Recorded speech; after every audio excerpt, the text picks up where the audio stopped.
Get ready. Grow hard about what you want to be. Step 4. Everybody just do your thing. Wake up, today's gonna be a good day. Wake up, today's gonna be a good day. Wake up, today's gonna be a good day. Wake up, today's gonna be a good day. Wake up, today's gonna be a good day. Wake up, today's gonna be a good day. Wake up, today's gonna be a good day. Wake up, today's gonna be a good day. Yo, set your affirmations, aspirations. I got shit to do, the aftermath of preparation. Good food, good mood, blood in circulation. One step at a time, yeah, that's how you make it. Set a goal you control and the steps you take them. I try to pick one thought, have some concentration. And if I make a mistake, it's called education. I try to do this every day, call it replication. Wake up, today's gonna be a good day. Wake up, today's gonna be a good day. Wake up, today's gonna be a good day. Wake up, today's gonna be a good day. Wake up, today's gonna be a good day.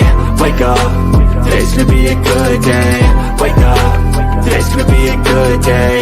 Wake up, today's gonna be a good day. So life ain't easy, yo, I think there's a reason though. Ups and downs, just like every different season, yo. Sometimes I'm high, other times I'm barely breathing, though. I always gotta fight and hide from the demons, yo. Negative thoughts are poison, they rot, Head full of flaws, so here come the clouds, They'll never stop unless I can swap all the bad for the good in my head when I'm lost, Yeah, so I'ma fake it till I make it. Positive thoughts are overtaken, I got patience. One day at a time is how you operate a cadence. A flow, you grow, you show yourself a foundation. Stay away from all the shit that causes temptation. I know that I like to do it cause it's sensation. I live my life in my head like a narration. Don't expect greatness, do my best, man, I'll take it. Wake up, today's gonna be a good day. Wake up, today's gonna be a good day. Wake up, today's gonna be a good day. Wake up, today's gonna be a good day. Wake up, today's gonna be a good day. Wake up, today's gonna be a good day. Wake up, today's gonna be a good day. Wake up, today's gonna be a good day. Wake up early, gon' rise the sun. Step 2. Get some good, some food in you. Step 3. Grow hard about what you wanna be. Step 4. Everybody just do your thing.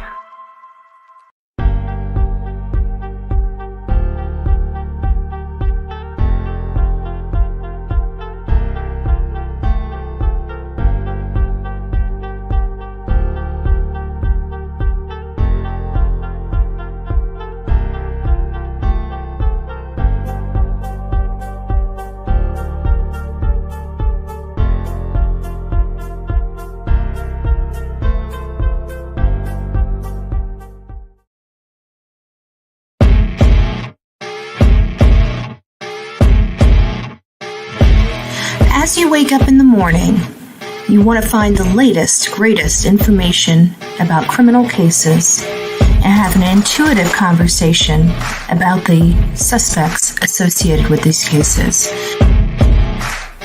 Head over to the Bullhorn Betty channel on YouTube.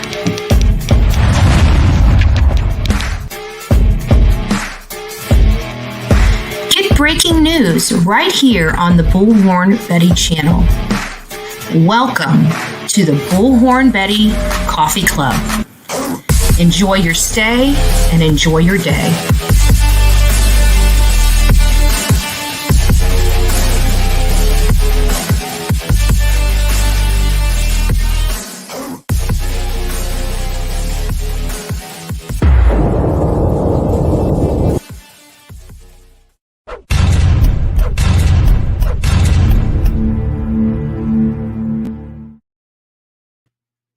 Hello all, good morning, happy 4th of July, happy Independence Day to all. I hope you guys are amazing this manic Monday, but it probably isn't manic for all of us because most of us have the day off. Well, except Bullhorn Betty, because I got to be here for all of you because you guys are sitting there twiddling your thumbs, waiting for this evening so you guys can go out and watch fireworks. Well, the good news is I'm going to take a few hours of your time today and we're going to have fun.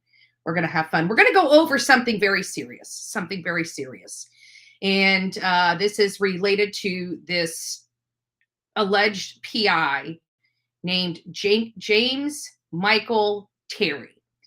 This is somebody that, no thanks, has decided to become partners with and try to start a new channel for monetary purposes off the backs of unbeknownst people advocating for this man's PI credentials, which there are none. We are going to get into that today.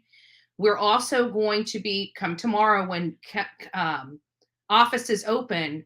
We're going to start making some calls, folks, because I do not like when people are being manipulated, especially with somebody like a PI, right? So we did a deep dive. I don't care how big somebody's channel is that wants to put somebody under the microscope and point the finger at them and say, you are wrong. You are wrong. You are wrong. They came out and said that JLR's reporting that they're going to prove, and he's going to put the whole full weight of his channel to take JLR out because JLR does not know what he's talking about. I call bullshit on all of it. So, Doug, no thanks. Let me give you a little bit of an education on the man that you are now BFFs with. And yes, we do our due diligence here. We don't just allow somebody to come up on our channel and flash some paperwork in front of us and say, oh, he's a legit PI, right? He's a legit PI. He said so. He produced documents.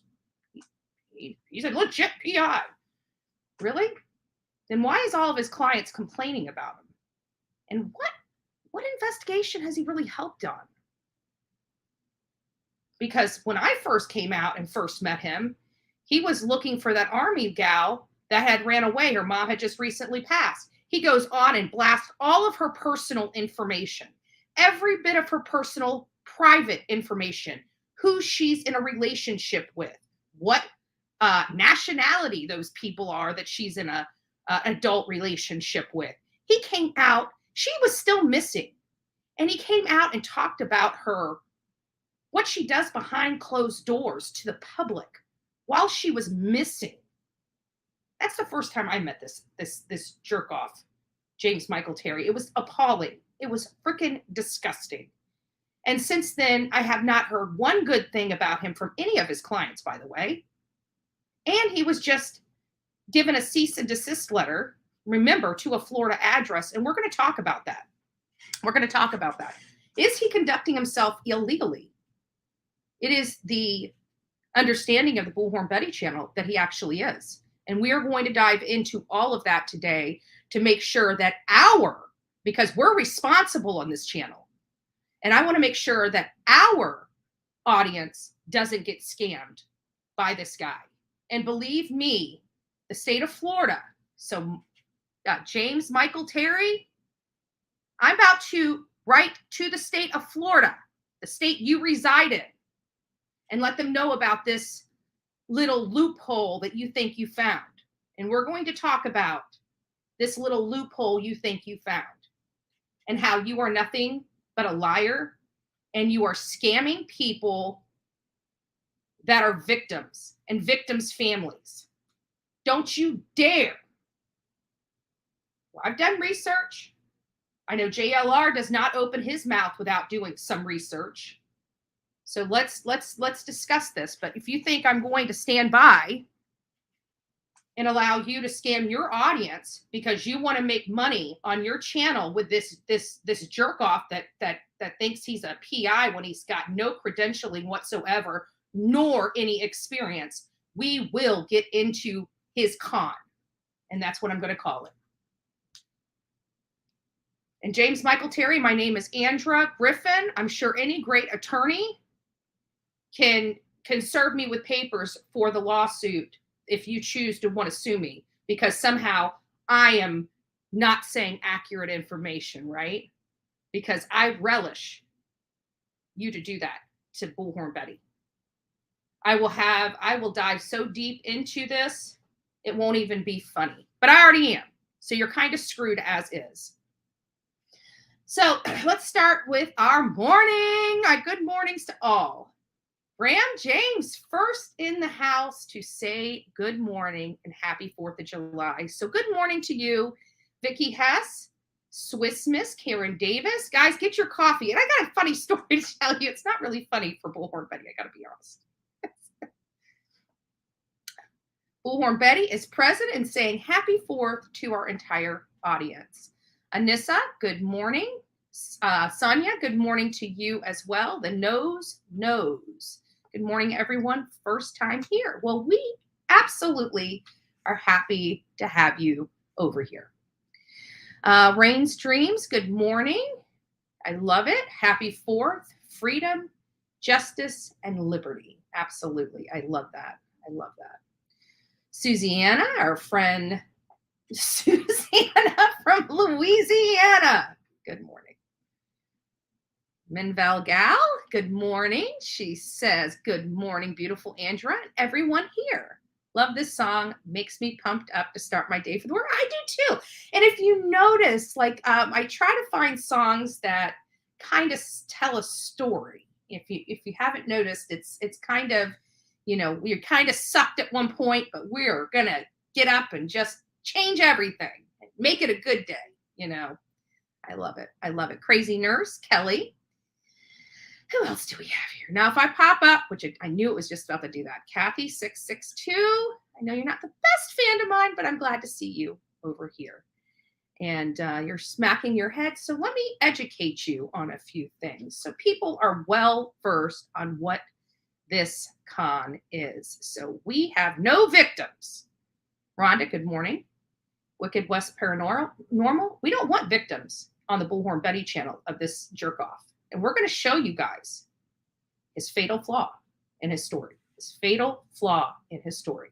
We went through it. And tomorrow, because today is the 4th of July, so all county buildings and offices are closed. So come tomorrow, we're calling the state of Florida. We're calling the state attorney's office. We're calling Mississippi. We're calling the Mississippi Association of Private Investigators.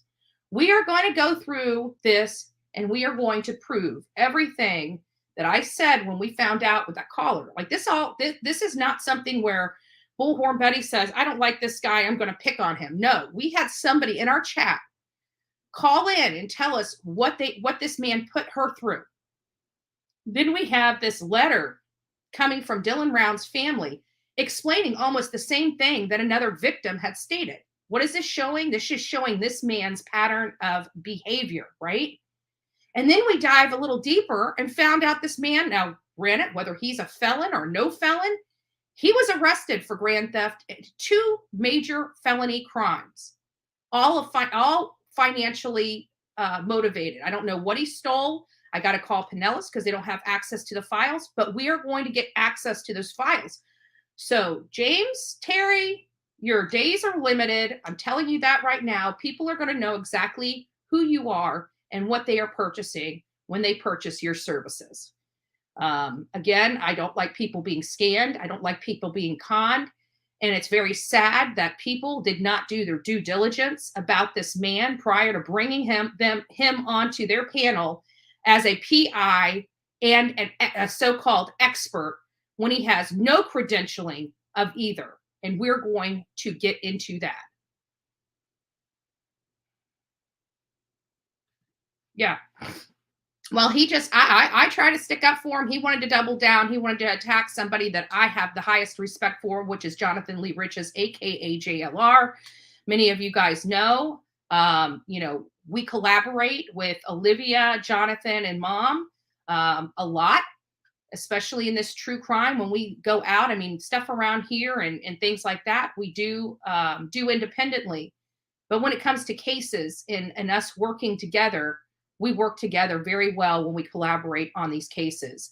And so I trust Jonathan Lee Riches because I've worked side by side next to him and saw the kind of work and the due diligence that he puts into everything when it comes out of his mouth.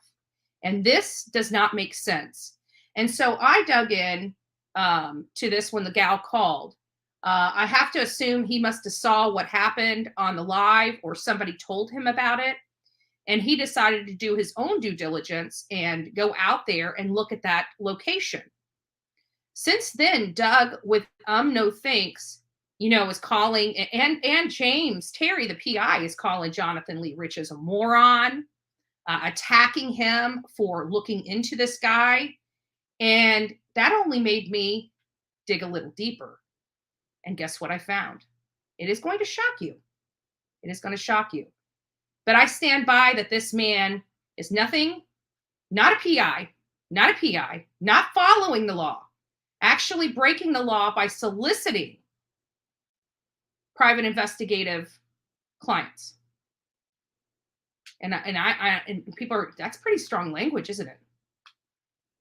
Pretty strong language. Now, why in the world would I come out here when I stand on doing fact finding and research, say such strong language? Guess what? For those that are going to sit here and talk bad about Bullhorn Betty, I brought receipts, and I'm going to show you. I brought receipts, and I'm going to show you. And our job's not done. Like, we're going to call the state, and we're going to confirm all this, right? We're going to call Mississippi. We're going to call the state of Florida. We're going to get any kind of authorities that need to be, involved in this, because what this man's doing to the Dylan Rounds family is despicable and disgusting. And when I heard Doug with no thanks on his panel, doubling down on this jerk off without doing a stick, like, if you're going to be in the true crime industry, right? This is just entertainment, right? We're nothing more than entertainment on YouTube. Entertainment in a niche market, and it's the true crime market, right? That's what it comes down to. We are YouTubers that are entertainment in a particular genre on YouTube. So when you're in a particular genre, say true crime, you would expect to be somewhat factual. And when you're not factual, you will say that it's your opinion and your speculation. They have done literally no research on this guy. They've taken everything he said as fact. And we don't do that here. We actually dive into the paperwork that he proffered and produced to try to show that he is a PI. And guess what? He still didn't pass the mustard, right? He still didn't pass the mustard. Because why? We actually looked at the documents. We didn't just let him flash them up on a screen and say, oh, I'm a PI, right?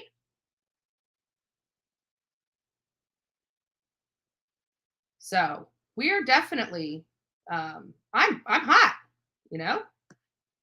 So sit back, relax, and learn something. Let me show you how this whole loophole, which is still illegal as hell, works. Good morning, crazy nurse, Susie Sue. Nice to see you. Pebbles.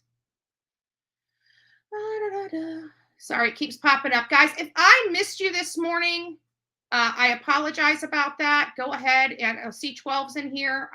Patricia Mann, Emma, Sepsis Kill. Oh, we have a new member. Kelly, thank you so much. Sage, good morning. Go Sips and Conspiracy. I love that. The PI has done, looked into him. Way to go, Betty. My PI has done. Thank you. Thank you. So people are realizing this guy is conning people. He's scamming people. He is breaking the law. And you know what? I feel bad that whenever I met him last year on Marissa's panel, that I did not take the time to research him last year, because he would never be able to have harmed Dylan Rounds' family had I stopped what I was doing and took a look at him. And again, we have the receipts. We actually have his receipts, right? Because he proffered this information to the world. We took him and looked into him. We are going to show you exactly why he is not a legitimate PI and he is fraudulently conducting PI services. Just sick too. We're not even there yet. He is a good guy, and he's a very thorough guy. And it's very rare that he just goes off half-cocked and makes a video without doing some sort of due diligence. But that's okay. We are going to wrap it up in a pretty little bow for you. And you guys can take it back to Doug No Thanks and say, before you start calling other YouTubers morons, maybe you should have done your own damn research into this guy before you decided to partner with him to make money off the backs of victims. That's what you tell Doug No Thanks, and tell him it came from Bullhorn Betty, because I actually gave him props, and now I have to eat my words on Doug No Thanks, because he clearly doesn't do a stick of research. I can just go over there and tell him I'm a fucking doctor. Sorry, a freaking doctor. I can't cut that out, guys. It's a little too late. It slipped out, right? And show him some credentialings from South Africa. And now I'm a doctor on his channel, a legit doctor. That's all I have to do. That's all I have to do. And now I'm an expert doctor. That's all I have to do on Doug No Thanks' channel.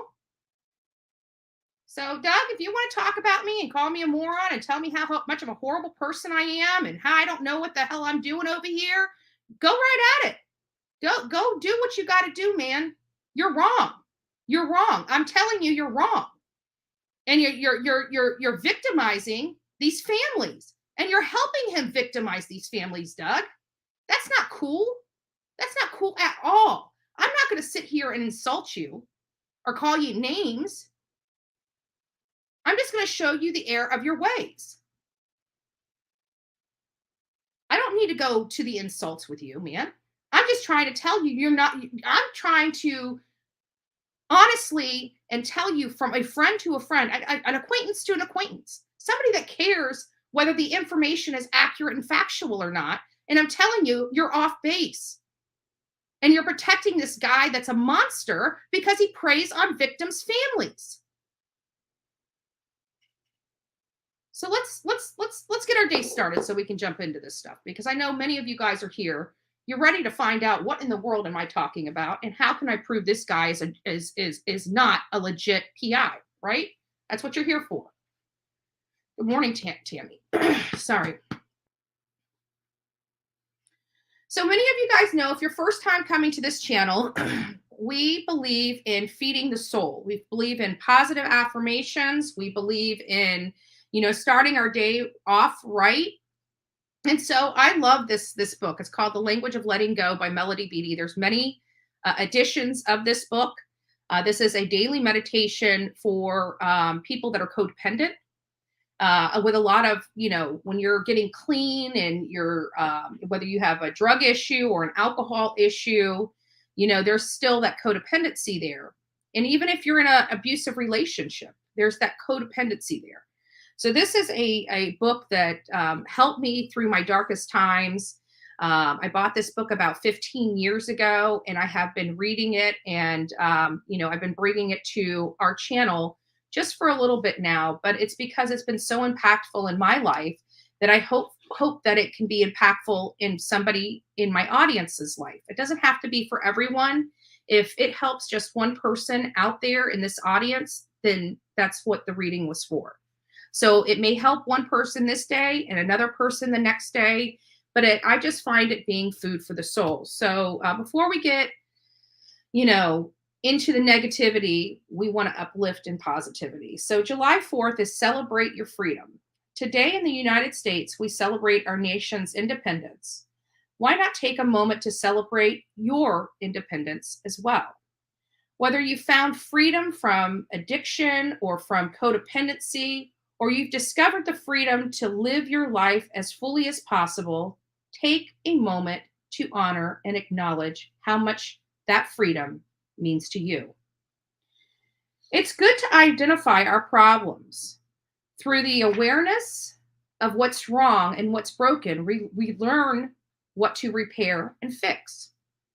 It's good to focus on health and the goodness in our lives too. Becoming aware of what's right and what's working is how we discover joy. Look back along the winding road of the path of your life. See how far you've come.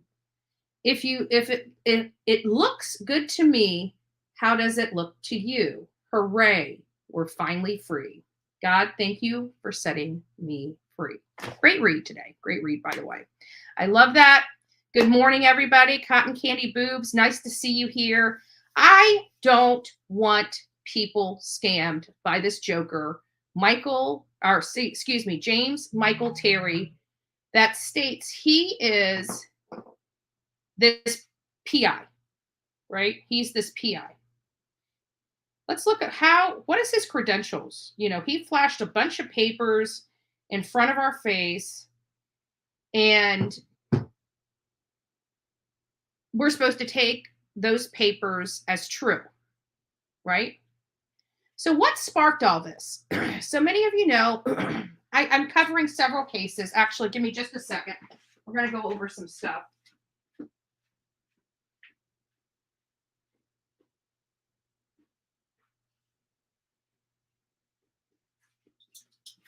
Sorry about that. So yesterday, you guys noticed you guys didn't see me. It's because I was going and doing a bunch of research, a bunch of work.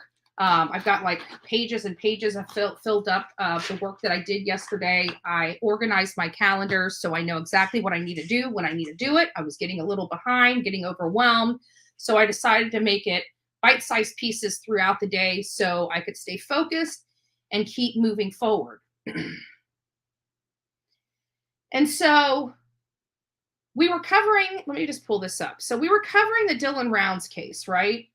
And one of the things that came up was the fact that this cease and desist letter went out, and it went out to a PI. And I'm like, oh, wow, what a jerk off PI. And then it was Justice for All that was in this chat that let me know this is the same PI that was out there attacking me and Marissa when we had a problem with him exposing his client's private information about who she does and what she does behind closed doors, which I thought was absolutely disgusting for any PI, because you know what? You have to have ethics when you're doing a business like this. And going out and talking about your clients with such disdain, you should have never been working for the client to begin with. You should have never been working for the client to begin with.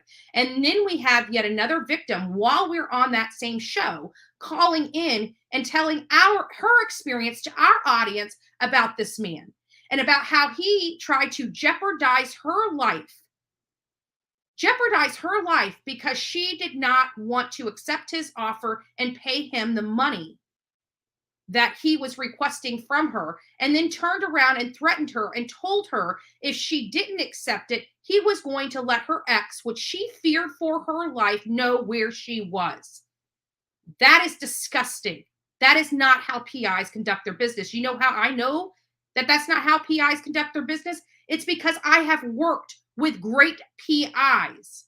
I have personally worked with great PIs, and that kind of conduct is disgusting, and no professional PI service would act that way. Hands down, period. None.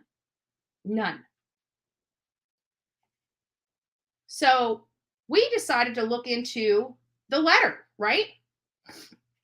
The first thing, because I've worked in the law, right? I have worked in the law. I understand Florida law better than any other law out there, any other state law out there. I know Florida law because that's where I've learned my education. It's where I've practiced with law firms. It is the rules. And not only that, how do I know about PI, the rules here in the state of Florida? Because when I got out of paralegal school, one of the first things that they told us is we could use that license to become a private investigator. We wouldn't have to go through a particular course or class, and we could just go in and start interning immediately with another private investigator firm. We just have to apply. So I actually looked at this avenue back in 2000. So I already knew what the requirements in the state of Florida to be for private investigators. And why am I discussing the state of Florida when this jerk off is telling us that he has a business over in Biloxi, Mississippi? We're going to get to that because Florida law supersedes Mississippi law in this aspect, and I'm going to explain why. And then tomorrow we are going to confirm that with the state of Florida. Okay.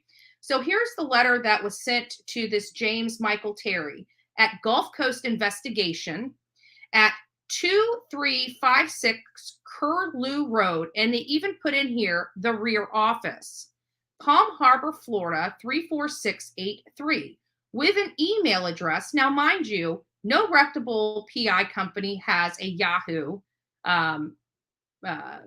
email, but it's the Coastal PI at yahoo.com. So this is the letter. Why am I able to read this? Because it was produced in a news article. That means this I got off a news article that ran a story about this PI. My office has been retained by the Rounds and the Cooley families to send this letter to you and demand that you immediately cease and desist your continued non-authorized involvement in the Dylan Round case.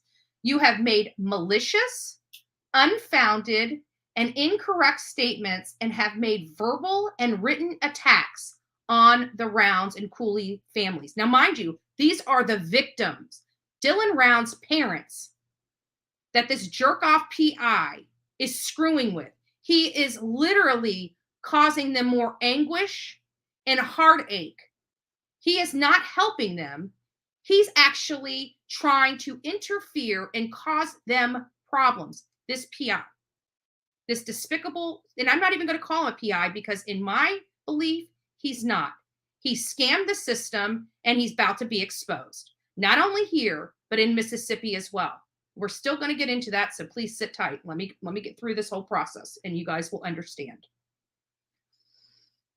Your continued unauthorized, malicious, false, and inflammatory statements are defamatory and subject you to payment of damages to my client. Your actions and or to promote yourself at the expense of the truth. You are interfering with and undermining the investigation of Dylan Round's disappearance. This is a strongly worded letter. And this is exactly what this man, James Michael Terry, has done in multiple cases. This is not the only case where we get this kind of information. And again, we had a lady call in that has tried to hire this man because multiple creators on YouTube have promoted this man as a PI and never even looked at his credentials. Never even looked at his credentials. He threw some paper up on no thanks, and they're like, oh, he proved it, folks. He's a PI. Has he? We're going to use those same credentials that he showed, no thanks, and we are going to show you exactly why he is not a PI. You are damaging the integrity and effectiveness of the entire investigation by your unauthorized and misinformed actions, both publicly and privately, concerning this investigation. The family of Dylan Rounds immediately demands you cease and desist with any further actions, verbal and or written, pertaining to the investigation of Dylan Rounds' disappearance. And he was on no thanks again, having verbal, going against this cease and desist letter. And I hope the Rounds family toughen up and sue the pants off this PI, this alleged PI, because when we get through all this information, you're going to know exactly why he is really not a PI. He has no proper credentials as a PI, and he's scamming people into believing he is a PI.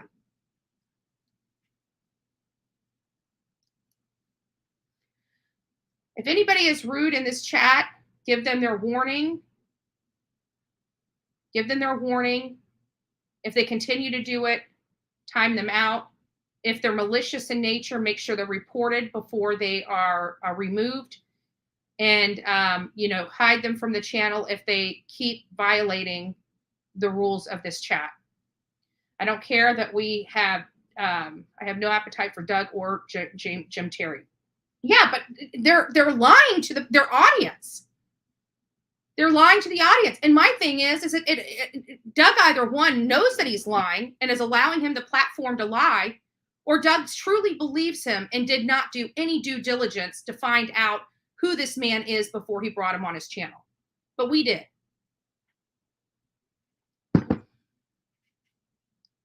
Thank you, Karen. Your failure to stop all further action, verbal and or written, will result in filing of legal action against you. So, and I'm planning on calling Swaffer Law Office to make sure that they have all the information that they need for this man, and I'm going to show them exactly what I'm going to show you: the scam, the loophole that this man thinks he is able to work in to make him look and appear as a PI when he has no education in a PI. He's never had any real field work as a PI.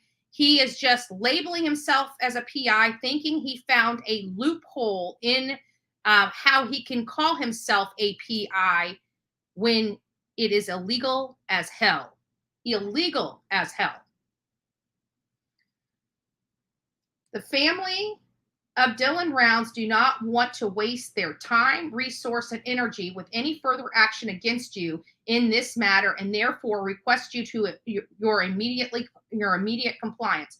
Your background and record of service has confirmed your lack of credibility and integrity.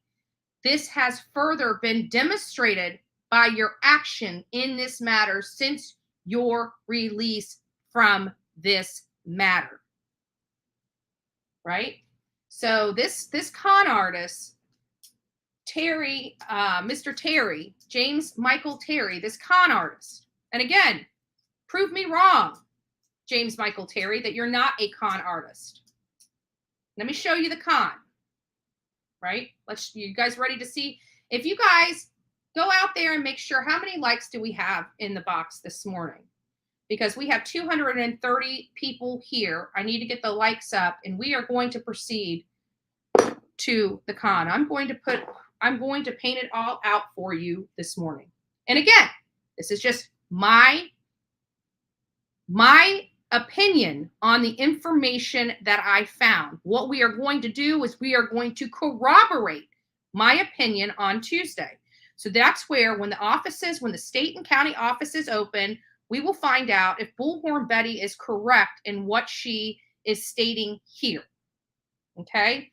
And I'm pretty confident that we will find out that I am correct.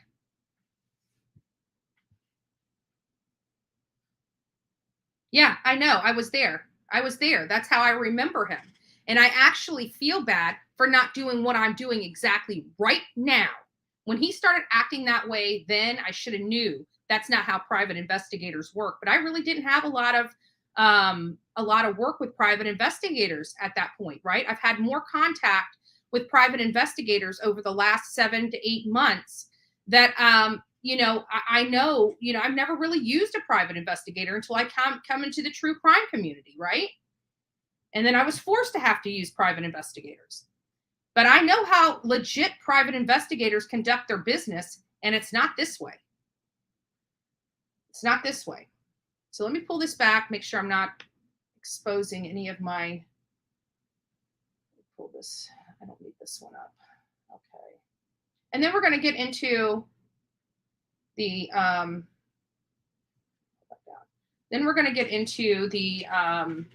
the research. So during our research, this is the problem I found, and I think Jonathan hit on it when he was out in front of it. This guy has been arrested on some pretty serious charges. Now, the problem is where he was arrested at on these serious charges, you can't get access to the documents. So I've got to actually order the entire case file to see what really happened, including the arrest records and the arrest files to find out what happened. And this guy was bragging. He's bragging about his grand theft charges and talking about how great his attorney was in getting him off this. Now, I still don't know if his information is accurate because I can't tell based upon the docket. I literally have to order the file and go through it, or I have to make a personal appearance and go through the entire actual case file at the courthouse to find out what actually happened, what was deposed of, what people said, what was the claim, what was the probable cause affidavit, and determine how this case was adjudicated. because I don't trust anything that comes out of this man's mouth. Primarily the fact that he's a con artist and he's sitting here perpetrating yet another con on innocent people. And I'm going to show you what that means. Yeah, True Seeker. So yeah, it may have been a few years ago. I think it was 2003. But still, you know, this wouldn't even be relevant if he wasn't conning people yet again. And I'm sorry, but to take any money from anybody stating you're a PI when you're not a legit PI is scamming, in my opinion. But he showed us all these credentials from him. But did he? So let's go ahead and do this. So the first thing he shows us for his good standing is this business filing from Mississippi, right? It's this business filing. He's saying he's in good standing. Look right here, right? Where's my mouse? Look right here. It says I'm in good standing. James Terry, DBA, Gulf Coast Investigations. What does this mean? It's saying he's in good standing. It's saying he's in Mississippi. It's showing he's a sole proprietor. You're right. This is the piece that he gave us, but he cut off a lot of information that was really important. Why is that? Why do you think he would show this when this is only showing that he registered a DBA? Anybody and everyone can register a fictitious name and a DBA no matter where they are. Did you know that? You don't have to, the state doesn't pay attention to what you choose to put in a DBA. They do based upon a code that tells them what is required for you to run that sole proprietorship in that DBA. So if you didn't put the right business code there, it's not going to notify the people that you have certain requirements that you must maintain in order to have that business license or that DBA in Mississippi.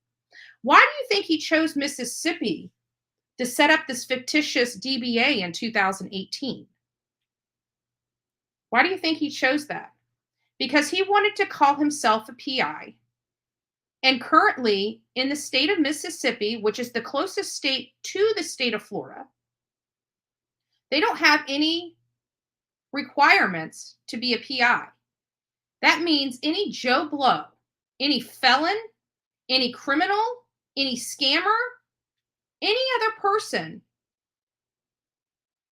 can be a PI in the state of Mississippi without having any education,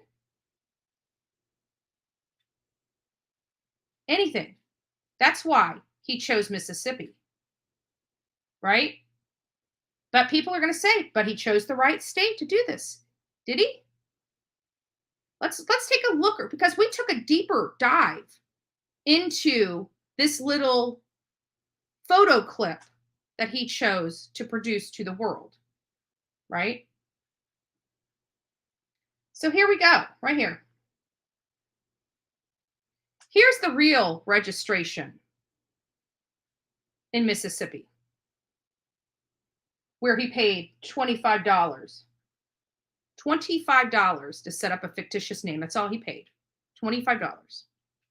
And look at the address on his application. Right? 2356 Curlew Road, Palm Harbor, Florida. Why? Because to set up a fictitious name, you don't need anything else because you have a name. So he has a DBA fictitious name of Gulf Coast Investigations. But what is it so important is look right down here. On the NAICS code, it's invalid. This was what would prompt the state to ask for additional credentialing of this fictitious name if that said private investigating or investigative services as opposed to an invalid NAICS code. So just because you have a fictitious name in Mississippi doesn't mean you can operate that business as a resident of the state of Florida, right?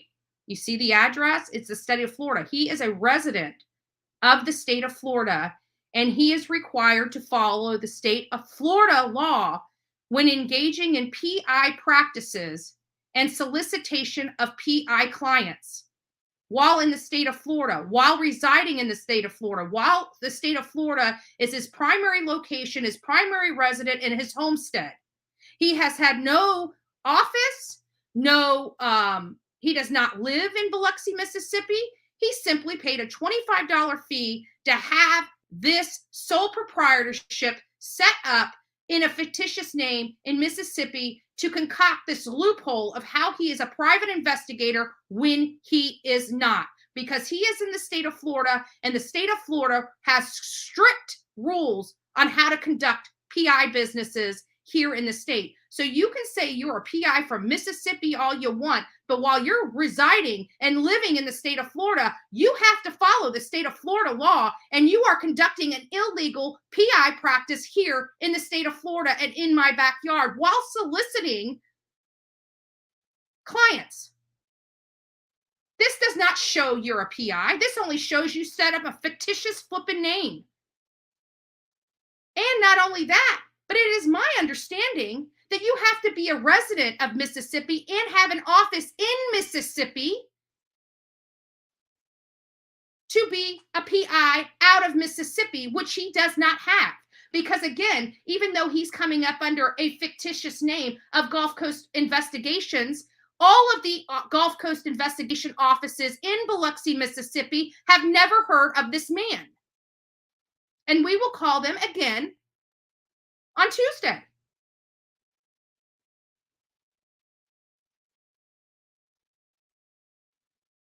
Northern American Industry Classification Code.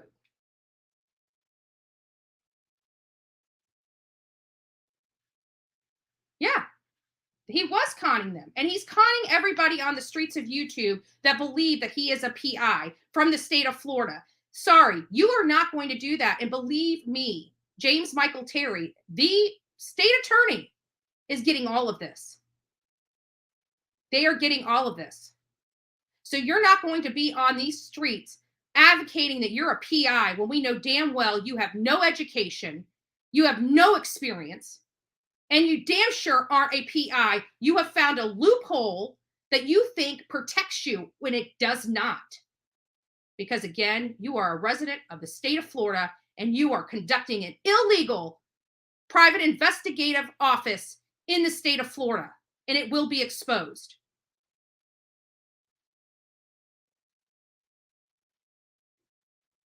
Yeah. And Doug, no thanks. Seriously? I can't believe that you have not even looked into this. This man has done nothing but pay $25 and slap PI behind his name and called it a day. That's not a private investigator. That is a con man. No education whatsoever, no experience, never worked with another PI firm. He just in 2018 woke up one day and said, I want to be a PI. How can I be a PI? Let me look in the state of Florida. He realized all the requirements that were needed in the state of Florida, and he started expanding from there and finding some state that he could possibly set up something so he can attach PI behind his name. Well, the problem here is he lives in the state of Florida, not the state of Mississippi, nor has he ever been a resident of the state of Mississippi. Follow the paperwork. He gave you everything you needed last night, and you just took his word for it, hook, line, and sinker. Doug, I expected better from you. You've got a larger channel than me. Why are you misleading your audience? And then the people that are actually doing the work to prove this, you're calling morons and idiots. That's going to turn around and bite you pretty hard in the butt. Because we are actually doing the work to confirm this information that you should have done.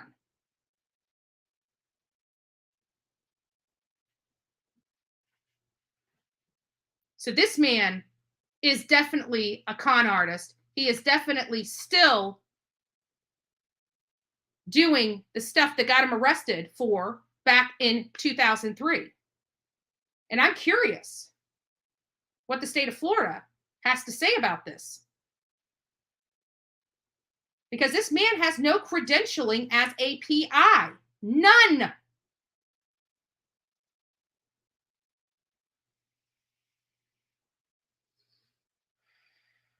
He always is. But you know what? It's not, you know what? If Doug wants to constantly be getting himself in these pickles where he doesn't really do any damn thing but bring people on his channel and try to say it's true without even looking into this, I'm telling you, Doug, pull back the curtains and see what you find. I guarantee you are going to find out exactly what I did. He is conning. He thinks he found a loophole. But the problem is the state of Florida is pretty freaking strict about PI and PI services. And this is the state he lives in. He can't have a license in Mississippi and use it here in the state of Florida as a way to say he's a PI. Are you crazy? Doug, have you ever had a professional business license ever? Do you know what is required from state to state? Do you know what reciprocity is? Reciprocity means that you can use a license from another state in the state of Florida, right? If you're here visiting and investigating, even Tennessee allows you 14 days to come here and do your investigation in Florida under reciprocity. But if you reside here, you're required to transfer your license to a state of Florida license. And so we have James Michael Terry residing and living and conducting PI services in the state of Florida using a Mississippi fictitious name as his evidence of being able to solicit and conduct a PI business in Florida. You can't do that. You just can't. Now I digress. I want to know what your thoughts are. I mean, this is very concerning information for me. I have to be honest with you. This is very concerning, and I'm actually very saddened that instead of no thanks, listening to Jonathan and saying, well, you know, my friend here, right? My friend here is saying he's a PI, but we're having people speak out saying, no, he's not a PI, right? So why didn't you just stop and take a few minutes and dig in and look at the laws and do some research? He has no PI. He resides in the state of Florida. He has no private investigator license. He has no private investigator credentials, and he's soliciting PI business while residing in the state of Florida. It doesn't take a rocket scientist to figure out which state he needs to follow the laws in. Having going and signing up for a $25 fictitious name application in a different state does not make you a PI. And if you actually read the rules of Mississippi, you have to be a resident of Mississippi. He's never lived in Mississippi, nor has one office in Mississippi to conduct this PI. And not only that, if he was a PI in Mississippi, he can't reside as a homestead in the state of Florida and be soliciting for PI business without a PI license in the state of Florida. Do you understand that?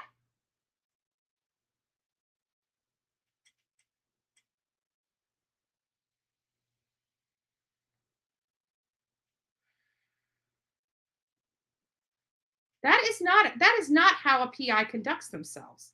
This guy is a frat boy that lost his way a long time ago and is trying to be relevant when he's a fish out of water and doesn't know what the hell he's doing, except scamming people, making people pay his entire fee up front and not doing a damn thing for them, but muddying up the water, threatening them, being malicious to them, and defaming them. So if that's the kind of work you want from a PI, an illegitimate PI, call this James M. Terry. Let him help you with your services. Get scammed out of $5,000 a pop. The state of Florida is definitely going to know what this man is doing in the state of Florida. And we will put a stop to this really freaking soon. And then, Doug, you can ask me if I really think he's a PI. No, I do not. No, I do not. And what you're doing is you're a co-conspirator now to his con and scam because of what you said on your live, giving him the platform. You have now most likely broken the law in his scam and are now a co-conspirator because now you're profiting off of the con. Think about it.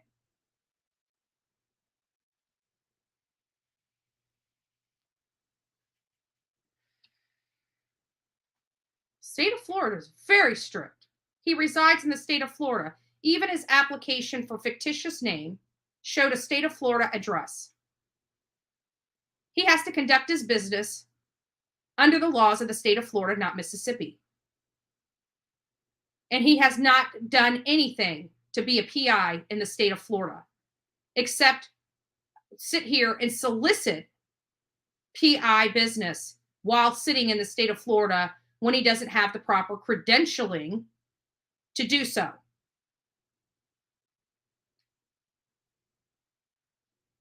Don B., we are going through, I don't know if you just got here or not, but we're going through this James Michael Terry's credentials, and he paid $25 to have a fictitious name in Mississippi while residing in the state of Florida, and he's slapping himself with the PI name when he's not even licensed or authorized to solicit PI work or to do PI work here in the state of Florida. But he's trying to say because he's got this fictitious name and because he's over in the Mississippi, mind you, Mississippi law is very clear. You got to have an office to conduct PI work. You got to have an office, or you have to be a resident working out of your own home. This man has never lived in Mississippi, has never had a business, a brick and mortar business in the state of Mississippi. And he lives here in the state of Florida and trying to say his fictitious name over in Mississippi is giving him rights to do and conduct PI services here in the state of Florida and solicit PI business while residing in the state of Florida. Yet he has no state of Florida license. And there is no reciprocity with Mississippi in the state of Florida.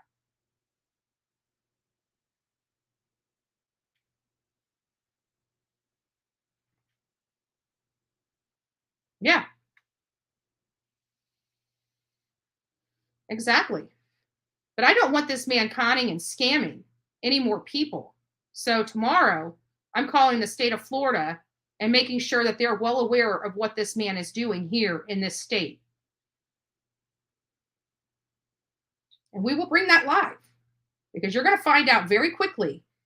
He's a resident of the state of Florida. He has to have a PI license in the state of Florida to solicit PI services while residing here.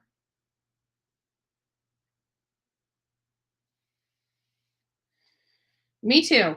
Me too. I believe they are. And I have a funny feeling that, they're watching all this stuff. They're watching what people like me are doing behind the scenes to expose this man.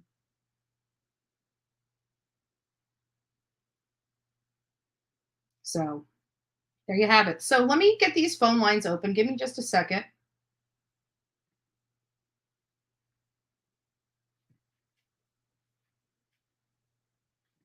And I'm curious what everybody's thoughts are. Now, again,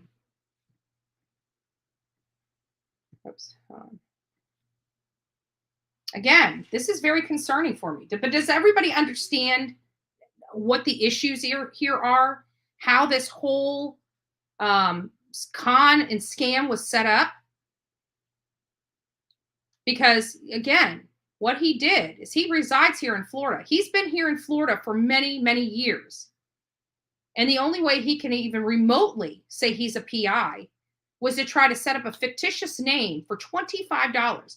Now, you explain to me, how can paying $25 make you a PI?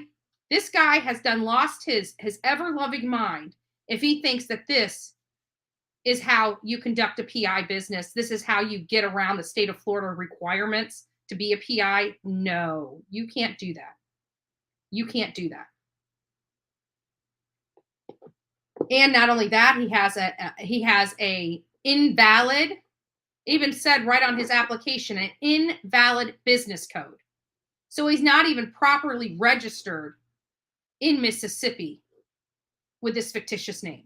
Not even properly registered in Mississippi with this name. It's amazing to me. And people are just like, oh, he's a PI because he says he's a PI. No, he's not. Absolutely not.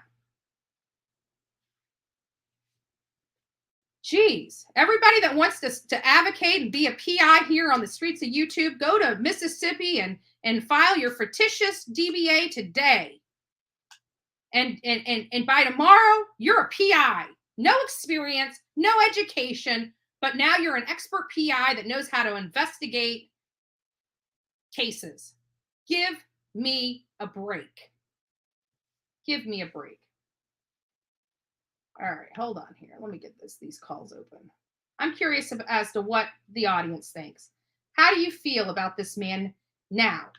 Because I'm telling you, what I'm seeing does not at all. And we're using his very documents, the very documents that he actually produced on No Thanks. We're using those very, very documents that he produced to show how he is not a PI. Just a little bit of, it took me 10 minutes. Less than 10 minutes.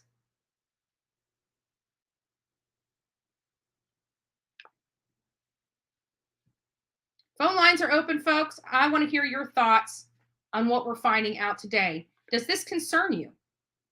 Does this concern you? Me too. I do absolutely hope that he gets sued. There's enough here. But don't worry, I'm going to help the Dylan Rounds family because I'm going to make sure the state of Florida knows exactly what this man is doing. And I'm going to produce these documents that he produced on Doug No Thanks, right? Investigates. Doug, why don't you do the investigation before you advocate that this man is a PI? Because he's not. He resides in the state of Florida and does not have a state of Florida PI license or certification or any requirements that is required here in the state of Florida.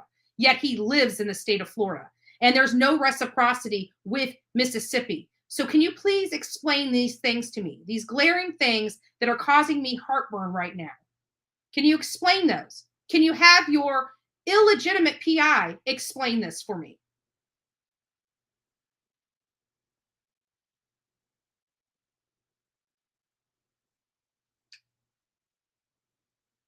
Again, if they are, I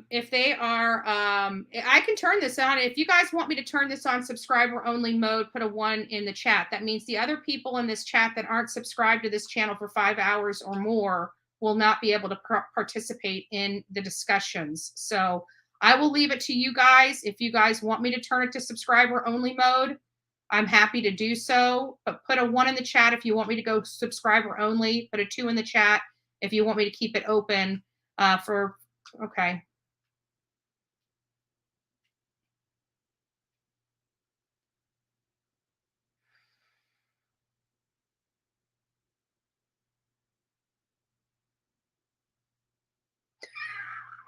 That's perfect.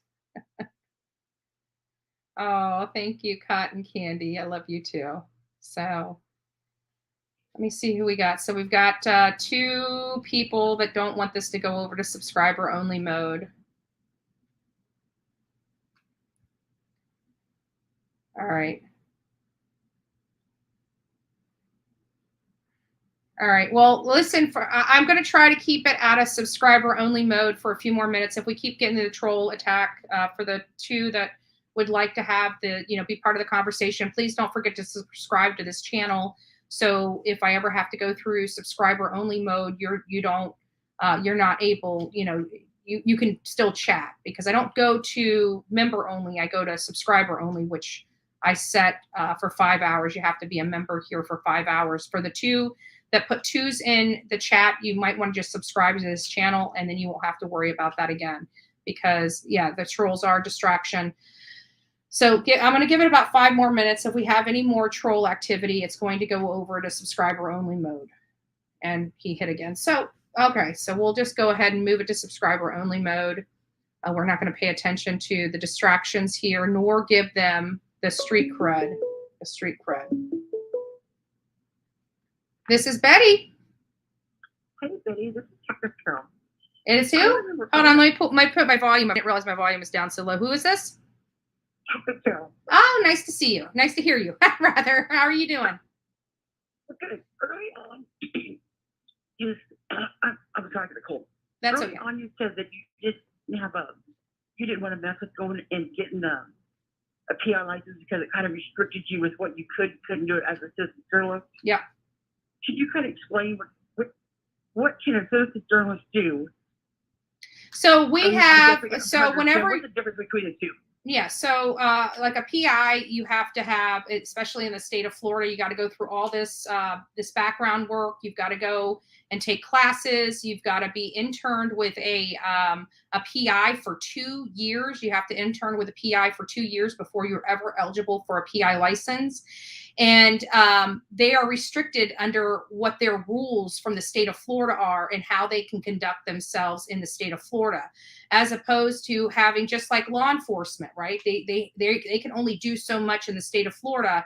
Well, a regular citizen has all their constitutional rights as a human being and as a citizen not conducting business in the state of Florida, which allows me as a private a citizen and the journalistic license, the press credentials that I have, you can do just about anything. If I was a licensed PI, I would be restricted and could lose my license should I do some of the things I do as a private person. So it does. I have more rights as a private citizen than I would ever have being credentialed as a PI. Why would anybody ever want to go be a PI? Why would you get a PI? Because PIs you have access to certain, you got to remember, a PI, this is what people don't understand.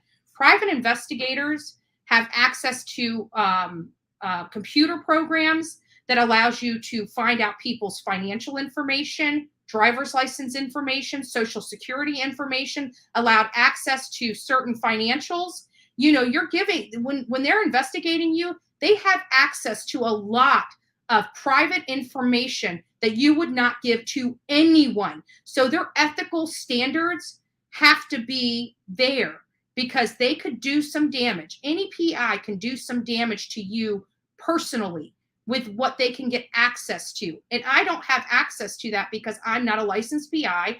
Therefore, these programs that people purchase on a monthly basis to do these types of background checks and financial checks, they have access to because of their credentialing, which I doubt that any. The financial?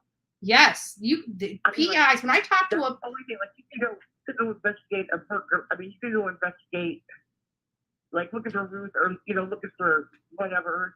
You could go and investigate, just like a PI can investigate, and you can question just like a PI question. I don't investigate. I do investigative journalism. So I ask questions. I ask people in and around cases questions. I don't pull up their background information. I don't check their finances. I don't check their driver's license to find out where they. It's just a background, like the computer financial thing. Everything else is the same. It's just that the PI does the background, I guess is what I'm trying to say. That's what they do different. Yeah, and they have the ability. They have the ability to put trackers on your cars. I mean, they do have some abilities that I'm not allowed to do as a private citizen because they're properly credentialed.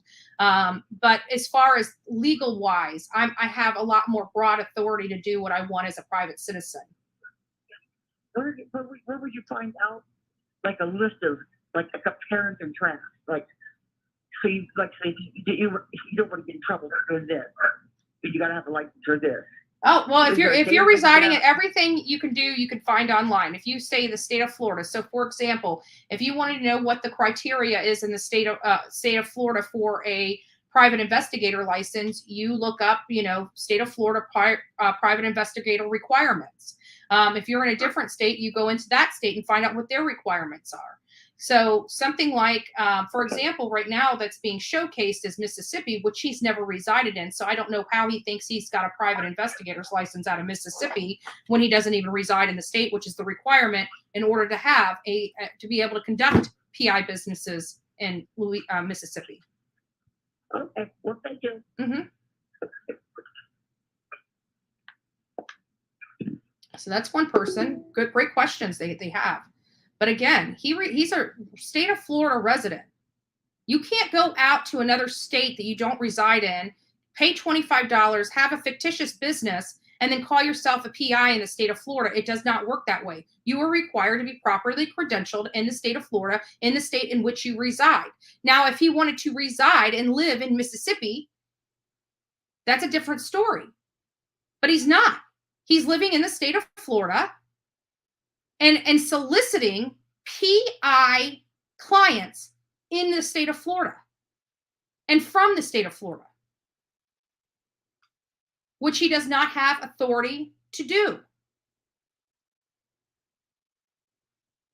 Sam, I am absolutely not. Absolutely not. I have the time now. When back in my 20s, I needed to make money. So interning for 2 years, I couldn't do. But now, I have the ability to commit 2 years to something like that to become a PI. But why would I want to do that unless I just want to be a PI just to have access to all the computer programs? But even those computer programs that help PIs, track down people and get access to their information. Oh, let me get back over here. I didn't. All right. Trolls be gone. All right. We are enacting the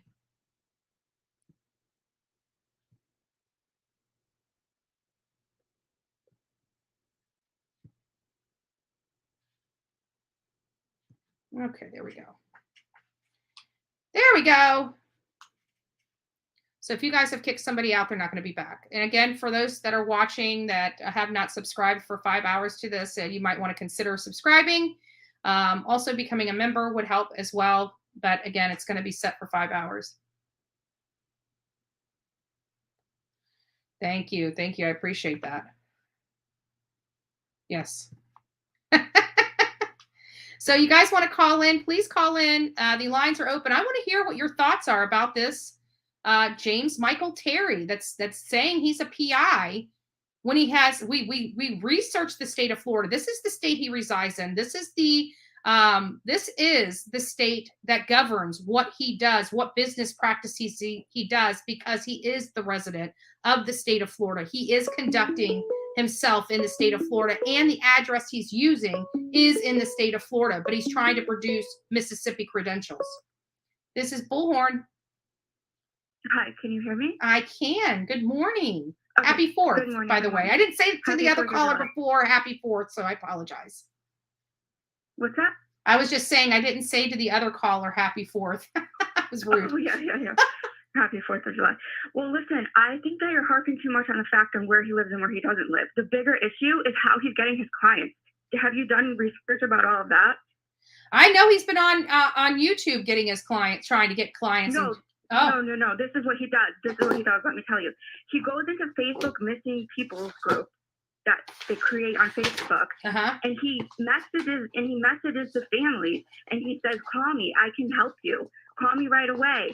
I have information." He's messaging the families of missing people to call him. They call him, and he says to them, "Oh, the local news told me about your story. They want me to help you find your child or your brother or your cousin or whatever, blah, blah, blah." And he lies to them. He lies and lies and lies. And then he says, "Listen, I can do it for you for $2,000. Pay me right now up front. I'll work for you. I can find your child in 2 weeks.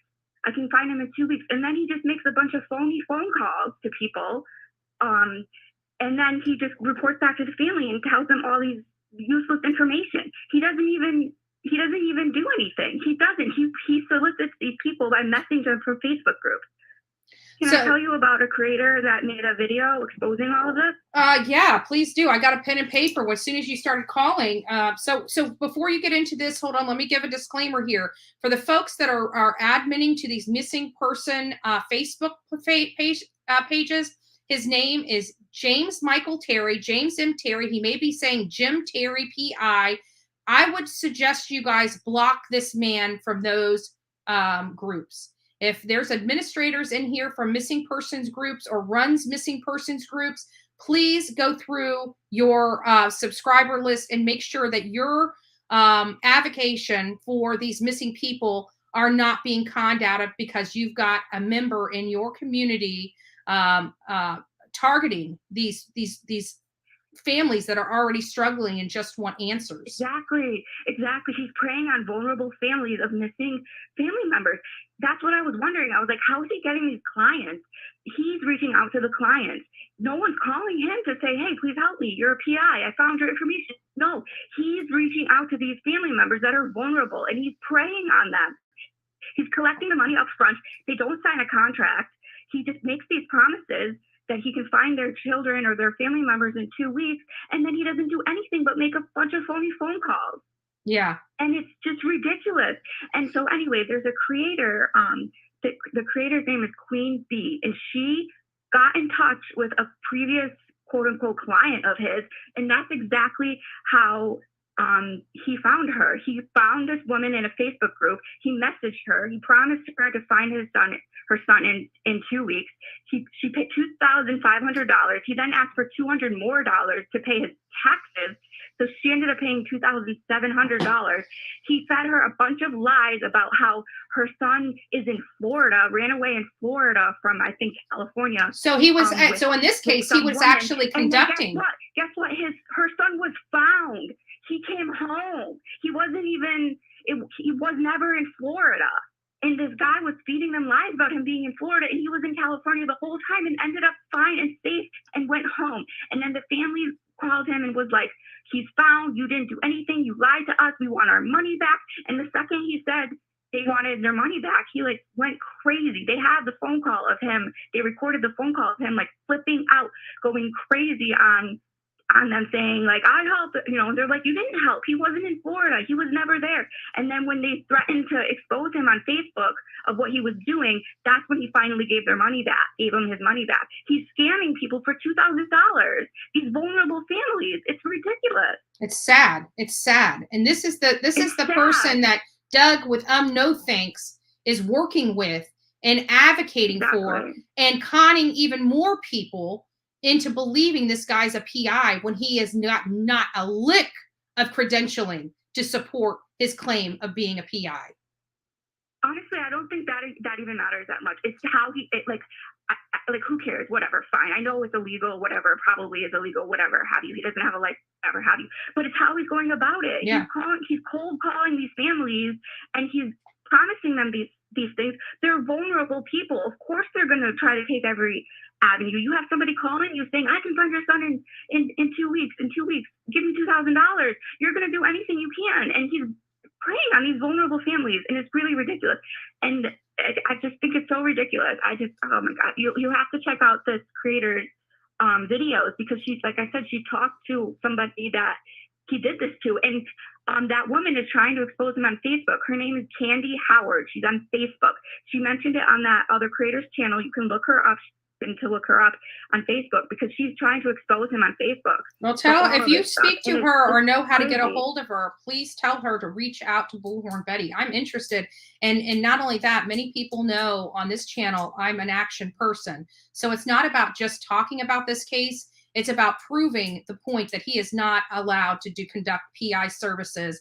And so I'm going to be getting on the phone with the state of Florida, the state attorney of Florida, and I'm also going to be calling Mississippi to find out why in the hell they're giving him a fictitious name with an invalid code on it, and why he's and letting them also know of his scam, his con, about how he's trying to think he's got this loophole to be considered or classified as a PI when he's not.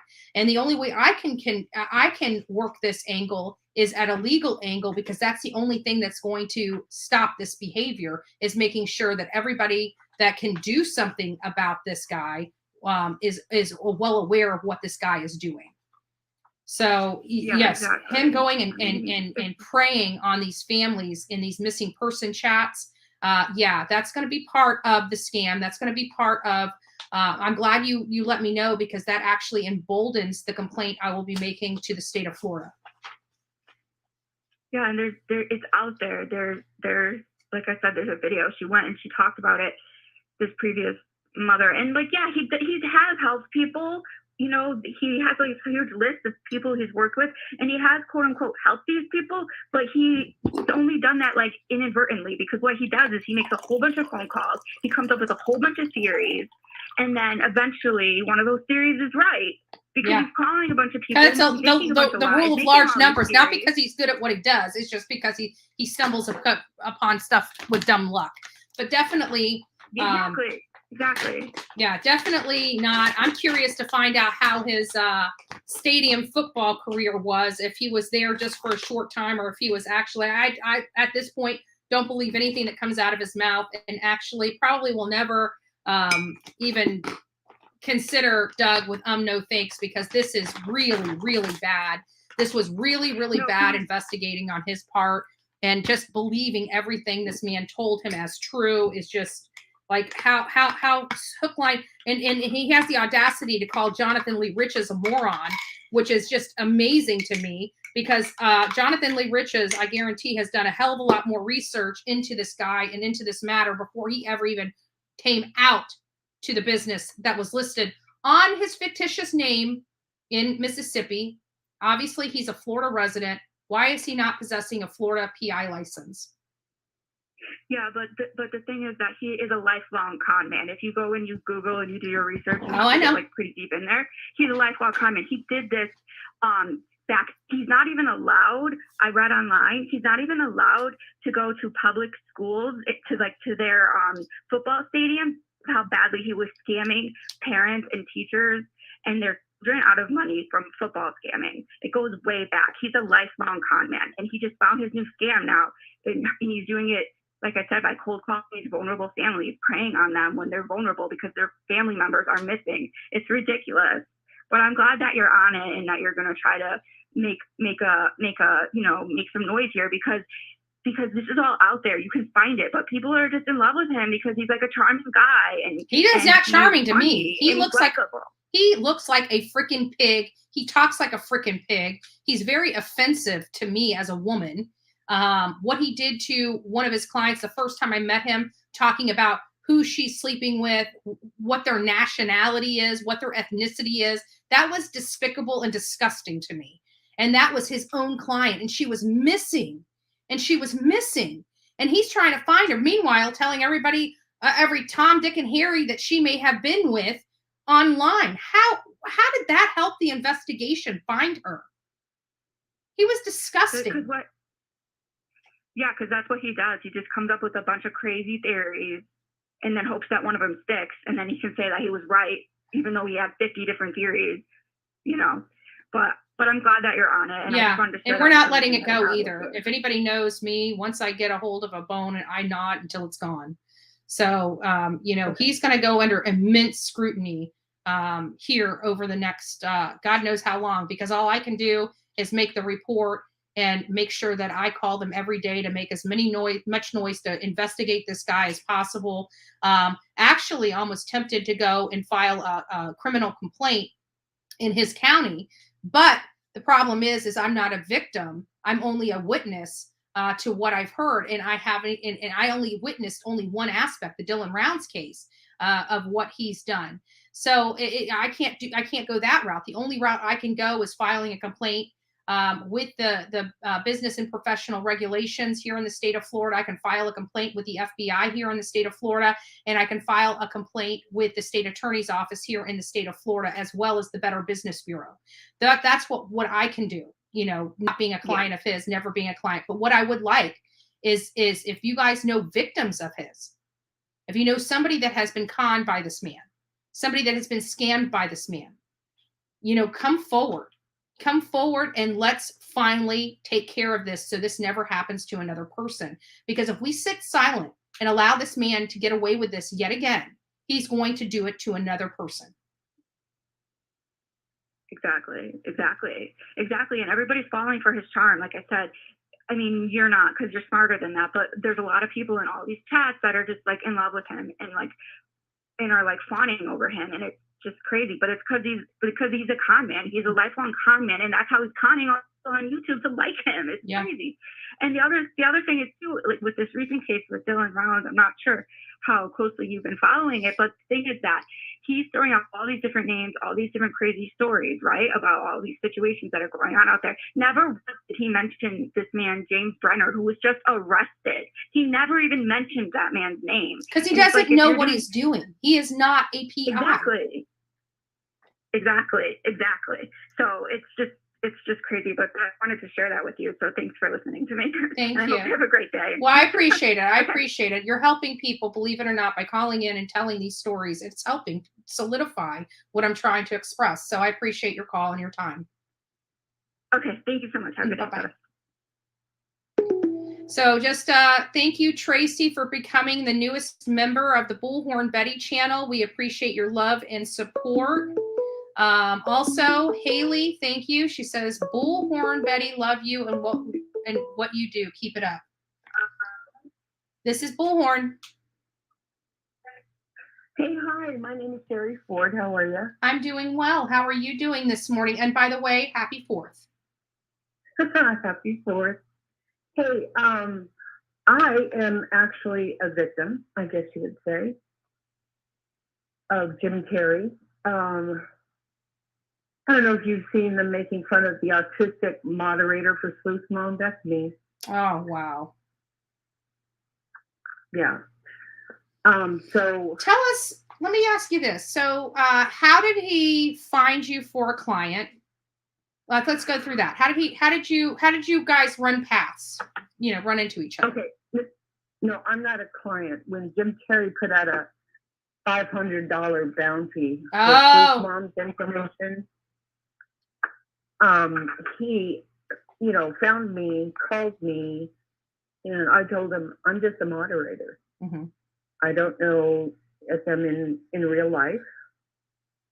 And anyway, I'm really nervous talking to you right now. Well, we didn't give us your name, so you're anonymous on here, and we would not share that information. But we just want to know, kind of what happened, because this guy doesn't sound like a reputable person. He sounds like just a real piece of crap.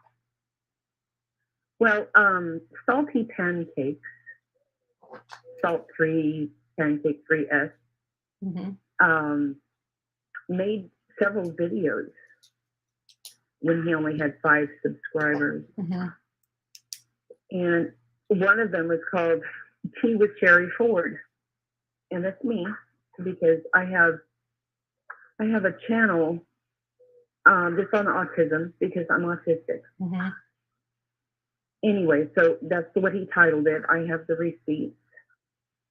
And in these videos, he's assuming that Sleuth Mom was playing a farm simulator with Dylan Round. And yes, she played a farm simulator game. It's online. Mm-hmm. The channel is called Wally Whack. And he never played with Dylan Round.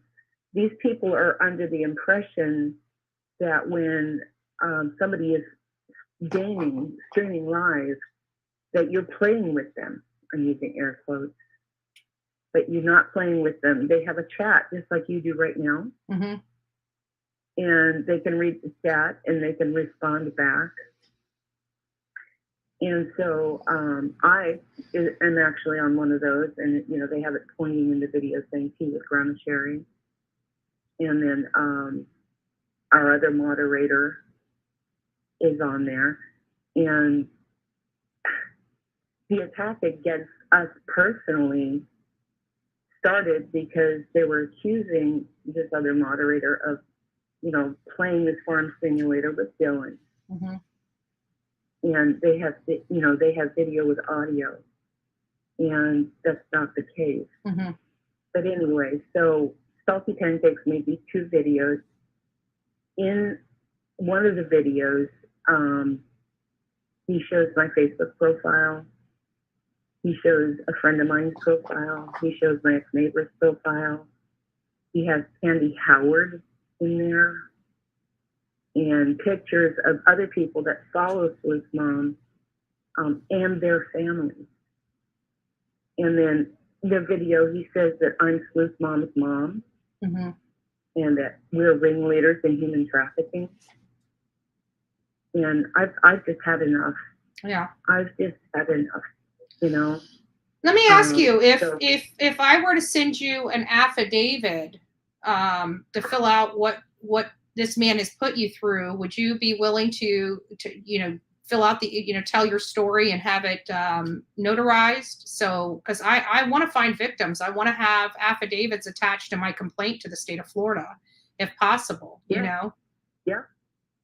Okay. I'll do that. Yeah, because if I can get 5, 6, 7, 10, 12 affidavits of victims of his to attach to the complaint with the state of Florida, I think it would literally, it would be, something that would be very powerful for the state of Florida, and including, but not limited to the FBI, because he's reaching across state lines when he's reaching out to these victims. So this is, he's going interstate, and the only law enforcement agency that can really help with this would be the FBI. And I talk about that all the time. That what changes the investigative body is really what the conduct was. If it's in the state of Florida, it has to be handled by the state of Florida. But clearly he's reaching out to multiple people in multiple states, which is, doing this online, which is making it a cybercrime in and of itself as well. Yeah, I reported him to the FBI and their cybercrime website. Mm-hmm. Him and Mike from Salty Pancakes. And the drama that goes along with this, the clicks and views, the money, all of that stuff, it's great, but people need to realize that there are real people that are being affected by this. Dylan Round's mom, Candace, and his dad, Justin, are going through enough. Their son is missing. He's probably dead somewhere. Yeah. And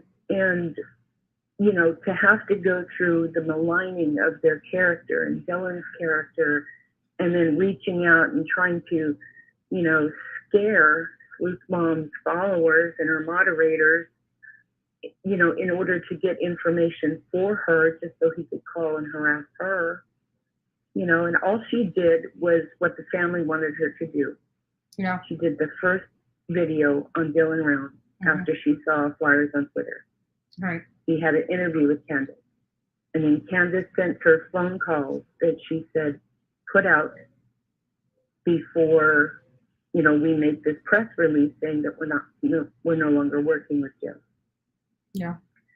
And so all of that has brought all of this heat onto us. Yeah. And I'm just tired of it. I haven't slept well in 2 weeks. Yeah. Like I said, I'm autistic, and it takes me a long time to process things. Yeah. And so I've been processing this for about a week and a half, 2 weeks now, since we started this campaign. And I think it's all just because of what the phone call said. 30,000 something people watched that. And I think he was embarrassed because he sounded just really ludicrous. He's saying, your son is gay, he's dating, an older cross-dresser, and then he tells Candace to pull her head out of her eyes. And it's not because the family doesn't want to believe Dylan is gay. The family just thought this guy was a little unhinged. He is unhinged. To think that he can continue to do this in the public view of how he's conning and scamming families, the vulnerable of the most vulnerable, because they're missing loved ones, is despicable. And to have other YouTube not only promote him, but promote his con is equally despicable, when they didn't even do a lick of due diligence to find out if this man is legit or not. They just let him throw some papers up on a screen, and now he's a PI. That's not how it works. It's just not. Exactly. I put in your comments earlier that in the state where I live, I did a DBA when I had an online, website selling cat stuff, and I was does term kitty. Mm-hmm. And the thing is that doesn't make me a private investigator. PIs have a license. They have a code of ethics. And like you were saying, they have a reciprocity agreement with other states if they are licensed to do investigations. According to Jim, he doesn't go anywhere. He sits on his couch and he makes phone calls. And what bothers me, and Jim, if you're listening, and I'm sure you will later, is that what the agenda that's being pushed in all of this is the Wadsworth. Yes, they have criminal backgrounds. People can change. I'm a true believer people can change their background. I've got a horrible background, but thank God I have not been charged with, I have not been convicted, but of I think 3 charges in my entire life. But, you know, most of the stuff went away or I was found not guilty. So I absolutely believe in second chances by all stretch of the imagination. The majority of the people I work with have done horrible things and have redeemed themselves and have changed their entire lives. And that's what's so important. There is ways to do that. That has nothing to do with it. But my thing is that he was charged with doing despicable things and is still doing despicable things. So he hasn't changed a whole lot, and it shows a pattern of behavior. Well, his response to the cease and desist letter was F you. Yeah. You know. Totally unprofessional, not what you would see from a normal PI. I've worked with many PIs, and his conduct is not that of a PI. A PI was able to go in and, you know, you pay for certain stuff. So you can just pay just to do a driver's license search and find out where somebody lives to serve them with papers, to the extreme of, you know, paying a retainer and having a person followed or tailed or getting photography and things of that nature, paying the retainer and paying so much per hour for every hour after that retainer is used. But it's a nice, beautiful contract. It's something that you have to sign by the PI, that it kind of outlines what their duties and obligations to you, the client, is. So if you're not getting a contract, he's not legit, because contracts are what legitimate PIs use. So it protects you and it protects them. And if this guy is just collecting money without having a contract, that is a good telltale sign that he's not legitimately conducting himself appropriately in the PI business. Right. There's no paper trail. And the Council of International Investigators has a code of ethics. It says to conduct myself in profession with honesty, sincerity, integrity, fidelity, morality, and good conscience in all dealings with my clients. And acting in good faith on behalf of your clients.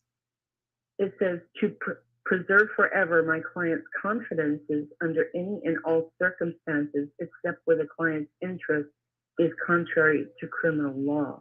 Now, he says they're no longer his clients because they parted ways with him. But the point is that going on so many YouTube channels and saying these things and just stirring up mud and dirt. I know there's so many Jim supporters out there, but he said this, but he said that. Do the background research. Yeah. Check it out. Get the receipts. I have the receipts. Yeah, and I'm pulling as much as I can on this guy from all the states he states that he's worked at, lived at, resided at, and guess what? It all comes back to him residing and has totally resided in the state of Florida, with a few exceptions, since his birth, pretty much. And for him to be living, breathing, and residing in the state of Florida and trying to use an out-of-state fictitious business as his ability to practice and conduct himself as a PI in the state of Florida is falling short and does not hold water. Exactly. He could get a business license and do business under Hippie House. You know, it doesn't matter what you call yourself. Yeah. That's just for state tax and federal tracking purposes. You know, that's not something that gives you the right to involve yourself in people's personal lives. According to Candace, all the information that he came up with at first was direct information from the family about Chase. about Jim and Dawn, you know, all of that he got from the family. Yeah. Yeah. It's sad. This man, and you know, and again, this is the kind of stuff. This is the harm private investigators can do. That's why you're required to be properly licensed in the state of Florida, because the state of Florida protects the buyer, the consumer. You know, and in some place like Mississippi, they may not have enough, you know, complaints to have those kinds of laws and protocols in place like the state of Florida does. But again, you have to be a resident of Mississippi to use the laws in Mississippi. He's a resident of Florida. Well, I think he's a resident in a camper trailer, to be honest with you. So he's probably everywhere and nowhere. Yeah, well, we're going to find out. But from the information we found, he's utilizing an office off of Curlew Road to conduct this illegal enterprise.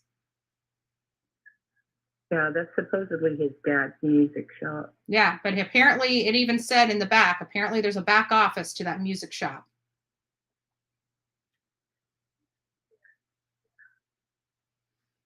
Well, he may say he lives in Biloxi, but he has not proffered any information proving he lives in Biloxi. Emmy says he lives in Biloxi. He hasn't proffered any information. As a matter of fact, all of his business records in Mississippi refer to an address off of Curlew Road in Florida. So he's muddied up the water for his own sense. You know, and it's very easy to have a PI check his driver's license to find out where his primary residence is. So, you know, we'll see. Like, our job's still not done. We're going to definitely dive into this. If you know of any other victims, please have them reach out to me at bullhornbetty@gmail.com. Put in the subject line James or Jim Terry, and whatever they feel about, so I can, you know, find those emails very quickly. But if you know of victims, please let them reach out to me. I could use all the help I can get if we want to put an end to this. Yeah, definitely. Candy Howard is one of them. Candy Howard. And I think I've got her on. Do I have? I know I don't have her on here. Let me write that down. Candy Howard. Yeah, she was a client. Gotcha. And I'm not doing this to defame Jim, because all of his streams, if you'll notice, he says, "See, I was right. They vindicated me. See, the information I got was right." But the point is it ethical to release this to 2,000 or 3,000 viewers at a time? Is it, you know, pertinent to Dylan Round's case and finding him? Well, the 3,000, this way I look at it, I don't mean to cut you off, but the 2,000 or 3,000 people out there he's relaying this information to aren't the ones that paid him, aren't his clients. That information should be released to his clients before it's ever released to the public. And it should be up to the clients whether it is released to the public, because again, they're the ones paying him for the information. Yeah, and there's loopholes that he uses in his words. He says, Candace didn't hire me. Mm-hmm. I never worked for Candace. He worked for the grandparents and Andy Wells, and that Candace had no right to release the phone call to Sleep Mom, but she was party to that call. Yeah, she was. And so I'm just tired, Betty. I want to sleep again, and I don't want any other families harassed or like Adventures with Purpose. He threatened to punch the woman in the nose. What a great guy. In the Dr. Phil back room, green room, or whatever they call it. And it's just, you know, and he's angry because he says that people are calling his old ex-football coaches and, you know, football players and whatnot for his arena football career. And the point is, that's not Sleuth Mom making those calls. Right. She has taken a really very honorable stance and just not addressing it directly. Right. It's her followers, just like all these people in the chat rooms when Jim is on. His followers are the ones that go out and whatnot. On one of Doug's lives with Tyler Feller on, Jim was saying, oh, I don't know this guy, Salty Pancakes. And, you know, and then Salty says, oh, yeah, I'm just a fan and I just wanted to do some research. And mind you, that was about me being Sleuth Bomb's mom and our human trafficking. Mm-hmm. But Mike and Jim go way back. They go way back. And there's even video where Jim says that he was commandeering Salty Pancakes to do this investigation.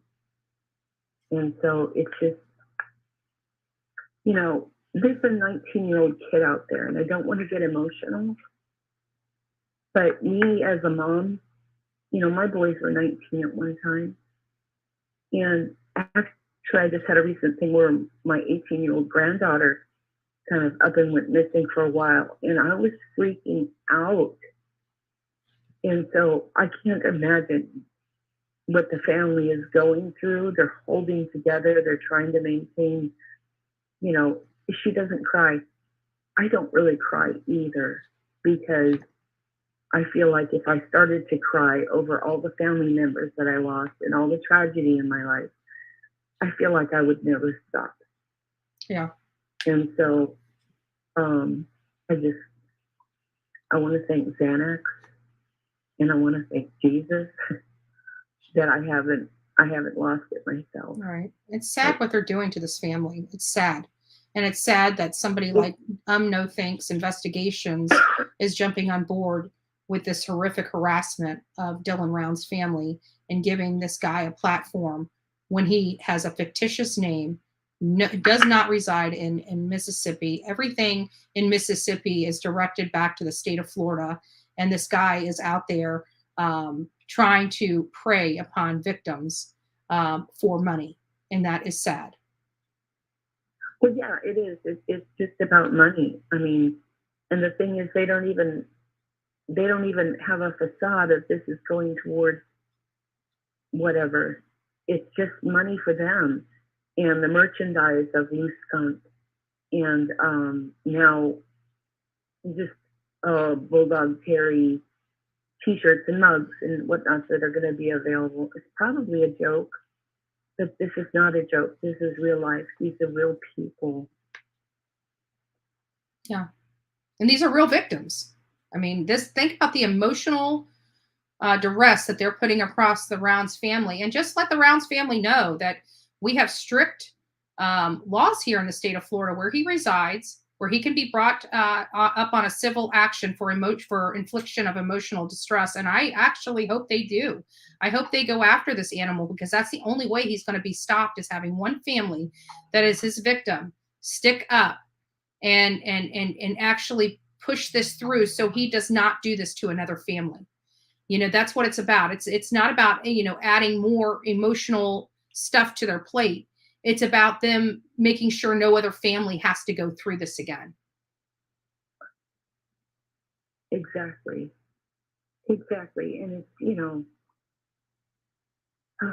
Betty, I just want to, Andra, I want to thank you. You're welcome. For what you're doing, for your courage. And, you know, people rock up and say, oh, this, that, and the other thing, and whatnot. But what you did in the Laundrie case, and, you know,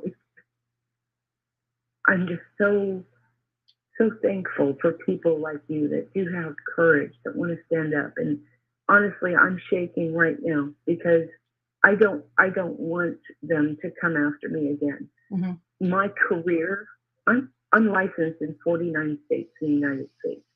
I have a huge fiduciary responsibility. And, you know, if I lose my job because of all this, right. And that's the real tragedy here, is the fact that people are in fear of losing their job because of this Yahoo that tries to say he's a PI when he's nothing. All he is somebody that extorts money from people by threat. He's no different than a mafia figure. None. Aiden Clune's mom is terrified of him, including, that's her last name. But and Jim says that she's not willing to work with him anymore because Candace poisoned her. And she has a job that's her only means of support. Aiden is her only child.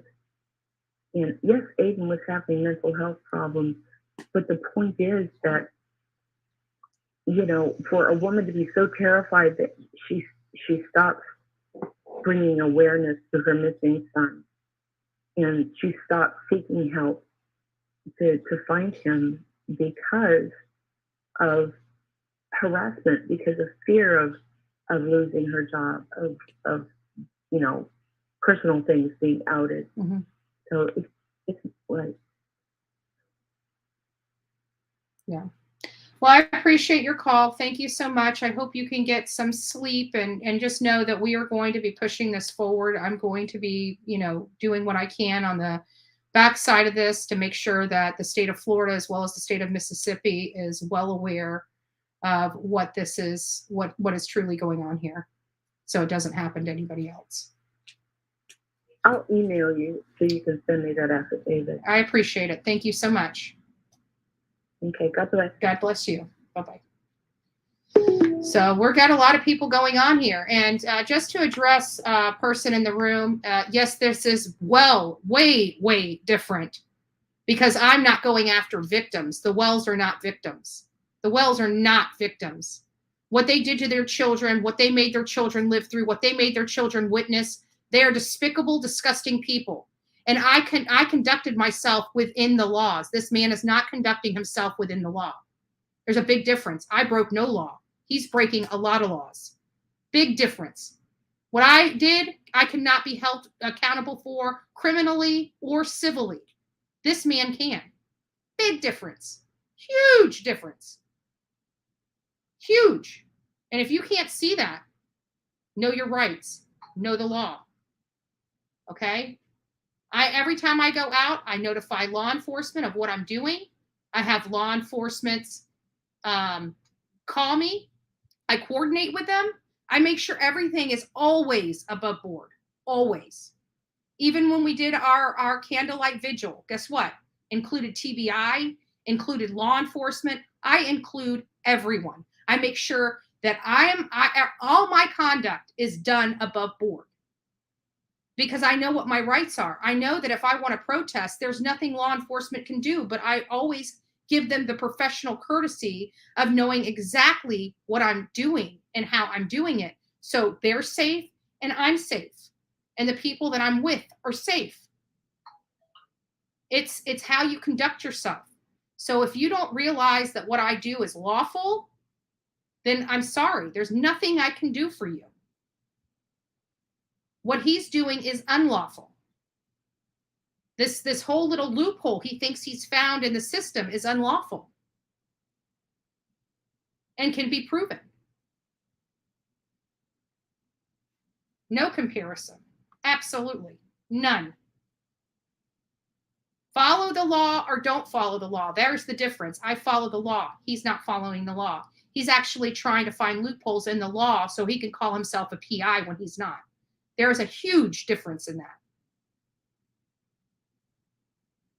You know what would be if I were to come out and say I'm an attorney? That would probably be equivalent to what he's doing, right?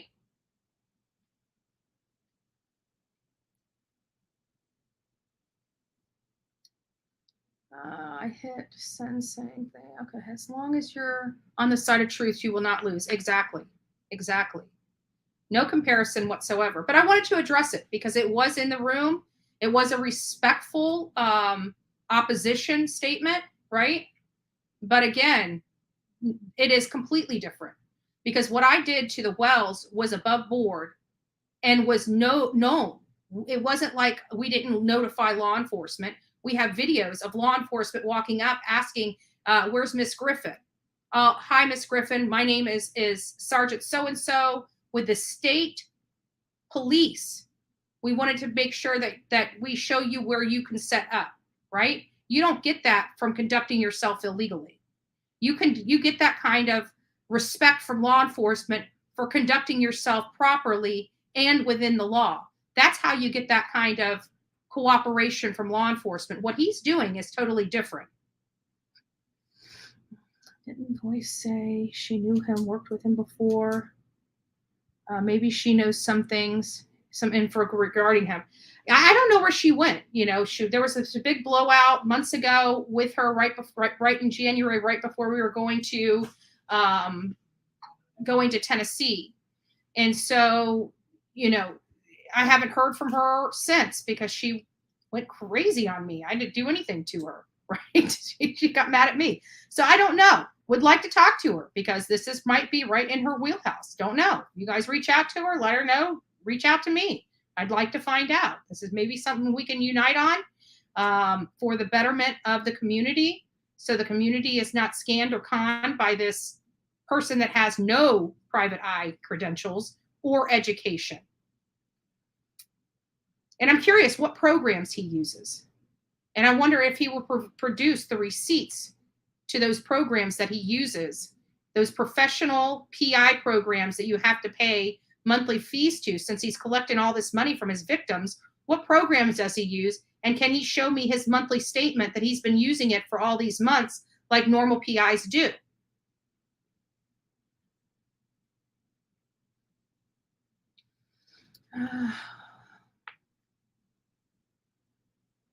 Yeah.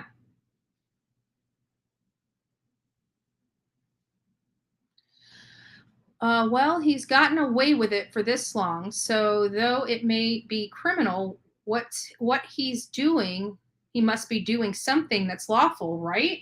Or wouldn't he have his job, or he wouldn't have his job? He's made his own job. He's set up a fictitious filing saying that he lives in the state of Florida, that all his filing paperwork needs to be here in the state of Florida. He has to have a business or property in the Mississippi to use Mississippi, but he's not. Everything that's coming to him legally, all legal documents are coming to a property here in the state of Florida, which means he's got to conduct himself here in the state of Florida, and he does not have the proper credentialing to even address himself as a PI here in the state of Florida. And I'm curious as to see his driver's license, right? At what point did he become a resident of Mississippi? Was he a resident of Mississippi when he did the DBA and now living here in the state of Florida? It doesn't matter. There is no reciprocity with Mississippi here in the state of Florida. He can say he's living in Mississippi, but he's never produced us one documentation that says his address or his location of his office in Mississippi. Furthermore, all of his documentation, again, is coming to the state of Florida. And they even had the back office referenced in the letter, as if they knew he was conducting his business out of the back of his father's music shop. Still does not make him a PI. So, Doug, call me a moron. Call me all the names you want to about this. But this man is not a PI and is preying upon victims in which you say you want to help. So please just help me understand this, Doug. I'm just curious. Help me understand this. Take your views, clicks, and monetary stuff and put that aside. And let me know that what you're doing is benefiting anybody's family. Helping any victims. I'm just curious where you stand on this.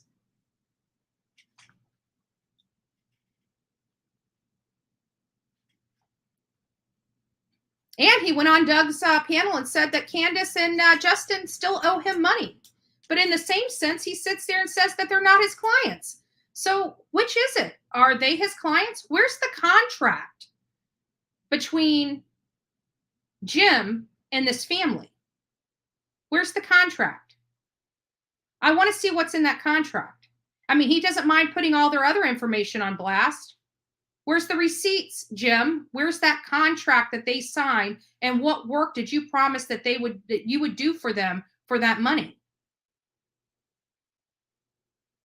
Because I'm telling you, you're not convincing me that you're a PI. You have provided me absolutely no legitimate information on no thanks investigations The paperwork that you produced, I've looked into, and it still doesn't show that you are a licensed PI.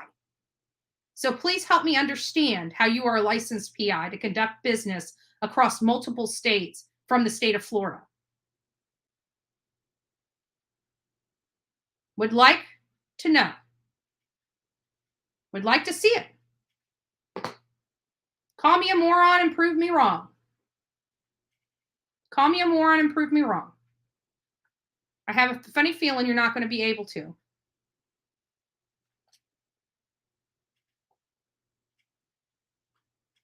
Because he's the one, he doesn't have to show me anything. I'm filing reports and complaints against him anyways, with the state of Florida and with Mississippi. He doesn't have to show me a damn thing. I'm saying if he doesn't want to have to come under this scrutiny from the state of Florida and Mississippi, he may want to produce it and I'll let it go. But he can't. And I'm not going to stop. So you're right. He doesn't have to show me a damn thing. But he will have to show the state attorney. He will have to show the FBI. He will have to show, law enforcement how he's conducting himself this way. He's going to have to prove that he was a resident of Mississippi. Right? He's going to have to prove that. He doesn't have to prove me anything. I'll just keep going down this road until I prove my point.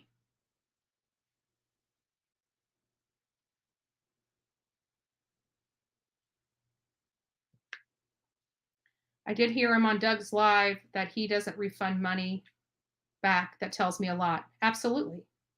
So he collects a whole bunch of fees up front, not a retainer. When I was dealing with the PI, he was telling me all the work he could do. And like, if I wanted somebody to be followed or something like that, it was a $1,600 retainer and $200 an hour thereafter. That the retainer covers 8 hours. Big difference. I have a contract, right? So I'm sorry, just because you have a fictitious business in the state of Mississippi that refers back to a property in Florida doesn't mean you're a PI in Mississippi either. And which office, which Gulf Coast Investigations office do you own? Where is it located? Because the ones I've called have no clue who you are. So I'm just curious.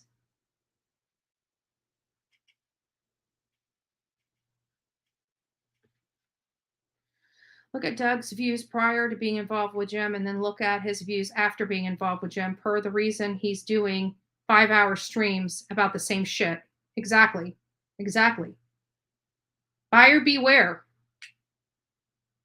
James Michael Terry is not a legit PI. Has not produced any legit PI credentials. Has not legitimately produced any education or experience as a PI, and preys on missing person groups on Facebook for clients.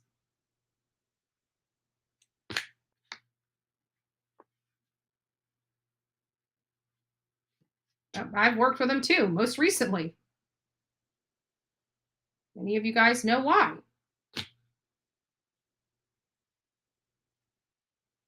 Actually, you were wrong about that. And I know exactly why you said that. Anybody can be a journalist and press. It's protected under the Constitution. It's protected under the Constitution.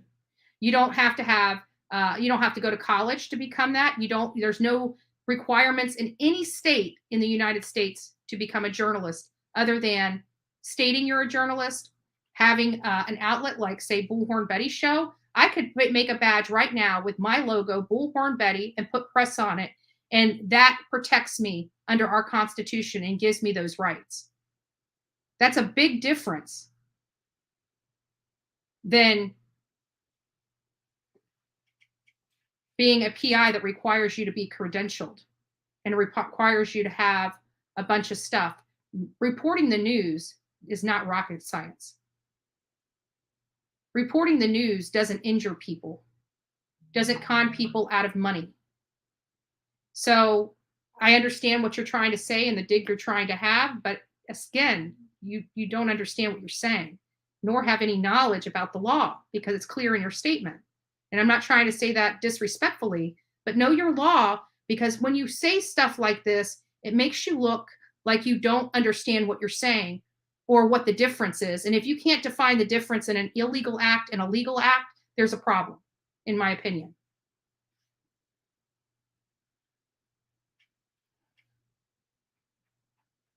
So again, the phones are open.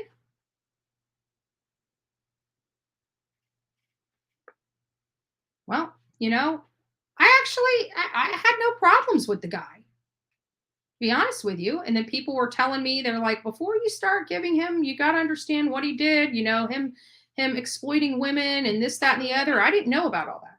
I really didn't. I didn't know any of that related to Doug. No thanks. I didn't realize that his channel was taken from him. He had to beg for his channel to be brought back. And now that he got it, he has it back. Now he's advocating for illegal conduct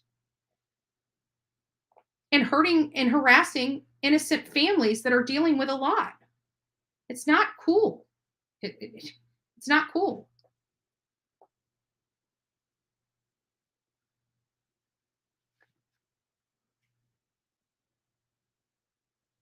Well, Pointer Love, from what we just gathered, it sounds like he trolled these things and reached out to the family and told the family that he could find these people in 2 weeks, and then extorted, you know, $2,500 from them. And then now he hasn't produced anything, and the only thing he's ever talked about is the stuff he learned from the family themselves.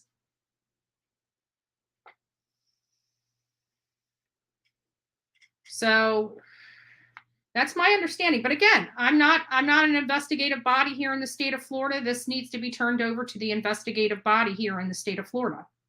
This is well, you know, above my pay grade. This is well above my pay grade. I don't know. All I know is something smells fishy here. And I'm sorry, but I don't like the smell of fish, right? I love fish. I just don't like the smell of it. And this is smelling fishy. It's smelling all kinds of fishy.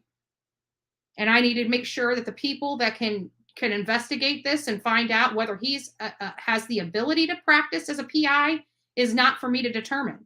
But I definitely going to make sure that this is in front of the people that can determine that. And if I need to, I will reach out to my political friends to help me make sure that this gets in the right hands and that this is thoroughly investigated. That's what I can tell you.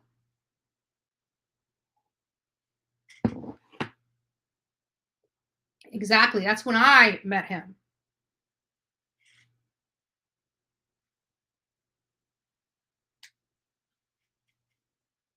So I don't know, but it does not smell right. So no thanks. Investigates. Can you explain these problems that I'm having with this? You know, can you do it without insults? Can you do it without being nasty? Because this is a problem for me. I've laid my case out using the documents that were proffered on your page. Can you explain the discrepancies I'm having? We are going to get to the bottom of it. And if you have egg on your face, you have egg on your face, but you should have done some due diligence before you came out and called JLR a freaking moron for doing his job and looking into this and making sure that there's no other victims of this guy. You should have done that, Doug. That's what you should have done. Right? You should have made sure before somebody came on your panel advocating as a PI. You should have done your homework before you victimized your own audience. Follow the paperwork. Look into it. Doesn't make sense.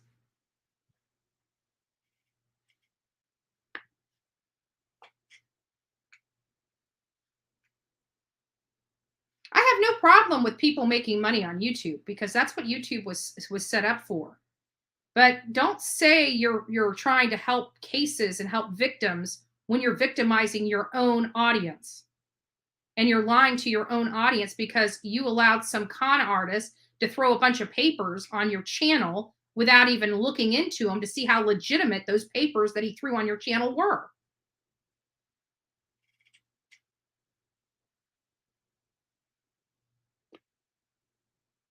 So it is what it is. Yeah. Not only that, but he's reaching across state lines. So it's already federal as is. It's already federal as is. If he reached out, even in Mississippi, if he reached out to a missing person in another state that requires a proper PI license, and he is actually trying to get people, let's see who this is. I have a funny feeling I might know who it is. This is Betty. Betty, this is Jim Terry. I knew. I saw your number up here. How are you? I am not doing well. What the hell are you doing? Talk to me about it. Well, I answer any questions you have here live on your show as respectfully as I can. How about that? That sounds great. Can you explain why you have a fictitious name in Mississippi going back to a property in the state of Florida, and why you're not following the state of Florida's licensing laws to conduct and ask for business while residing here in the state of Florida? I don't reside in the state of Florida, Betty. In order to get my license, the piece of paper, and a fictitious name is nothing but a business name. Absolutely. In the state of Mississippi, there is no private investigating license. I know that. There's no private investigating license in Colorado, right, Idaho, South Dakota, Wyoming, Alaska. So you're acknowledging that you do not have the proper credentialing to get a PI license, that you only work in states that do not require a PI license because you're not a legitimate PI. No, that's not true. I received an intern license when I completed a coursework in the state of Florida. But in the state of Florida, you have to work under a person for 2 years in order to get a Class C license, which means you can work on your own. After I completed the courses, and by the way, not a convicted felon, I have the ability to vote. I have the ability to carry a firearm. I don't know where that rumor is coming. Have I been arrested? Sure. We've talked about this on other shows 4 or 5 times, but not a convicted felon. So what I decided to do, because of the other career that I had, is to open the business up where I could work immediately. Can you explain why your business license, let me ask you this. Can you explain why your business license, your fictitious name that registers you in the Mississippi, because you have to be a resident of Mississippi to have to conduct yourself as a Mississippi PI. You can't be, why is the address on your fictitious name in which you are relying to do business as a PI in Mississippi, why is it showing a Florida address? Well, first of all, that's not true. You can have a business in the state of Mississippi and not be a resident. Otherwise, but you cannot act. No. Me the license. That's not true. No. That's not true. No, I read it, and I will be calling to confirm this. You can have any business you want. You're right about that. You can have any business you want registered in Mississippi and reside in another state. You absolutely can. But in order to conduct yourself as a Mississippi PI, you are required to have a resident or a brick and mortar business in order to conduct yourself in Mississippi as a PI. Where's your business? Where's your resident in Mississippi to conduct yourself as a PI? I don't have a residence in Mississippi. I just told you that. I do not have a residence. So you cannot be using Mississippi law. Plus, Miss Betty, the state that what private investigators go through, just in case you guys want to vet this, and they're waiting. I have vetted it, and your shit's not holding water. So keep going. If you call the Department of Agriculture in the state of Florida, they look into private investigating in the state of Florida. So if you want, let's say you want to get me in trouble, I'm going to help your listeners out here, and just so you guys can cut to the chase, and we can. Where do you? Well, before we get to this, tell me where you live. What state do you reside in? Currently, I am in Mississippi. You just told me you do not have a business or a resident in Mississippi. Just I didn't say, hey, listen, I could be staying with an uncle or an aunt here. I'm not going to give you my address. I don't want your address. I don't want your address. I don't want your address. If I wanted your address, because I can hire a real legitimate PI to track down your physical address and get your license information for service of process. Have you seen some of the cases on the national news outlets that I've actually found missing persons? Or doesn't matter. You're saying you are a PI from Mississippi, I just want to make sure. but do not have a residence or a business in Mississippi to conduct a PI license to conduct PI work in Mississippi. That is a requirement that you must have in order to have a license in Mississippi. The state of Mississippi, Betty. I think you should call the state, but the state of Florida, private investigating is run by the Department of Agriculture. So I encourage everybody that's a listener of your program.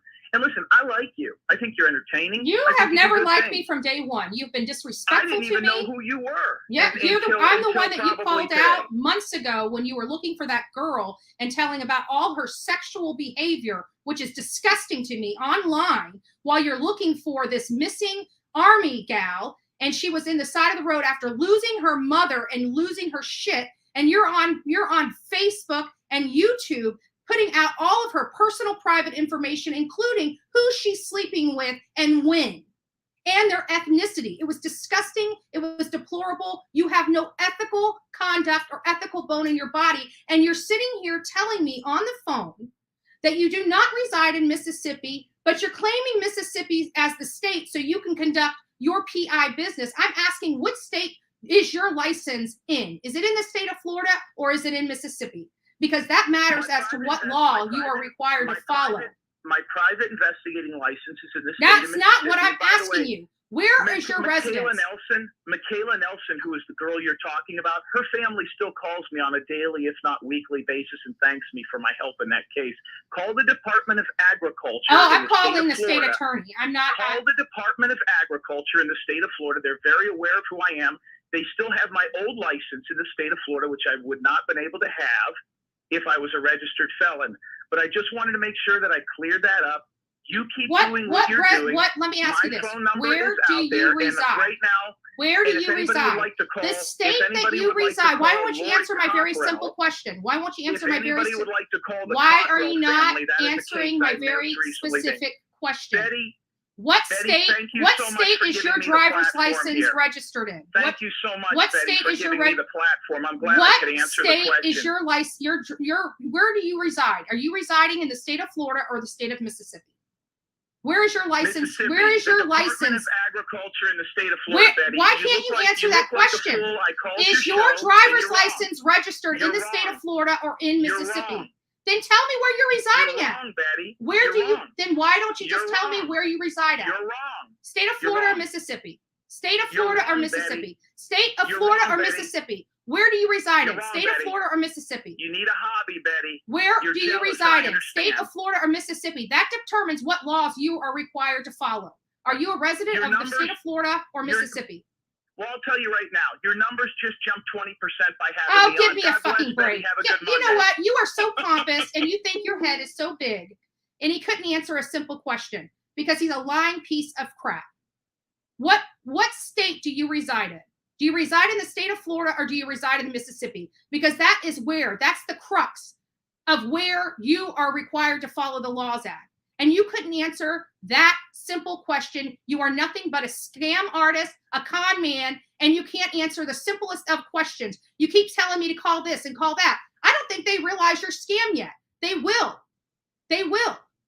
You cannot live in the state of Florida and be actively looking for clients in the state of Florida for PI services without having a PI license. And you're saying, oh, the state of Florida has your old PI license, your expired PI license, which we could not even find in their system. But somehow that expired state of Florida license gives you the right to conduct your business here in the state of Florida. And you're sitting here trying to convince us that you're in Mississippi when we all know your driver's license says the state of freaking Florida.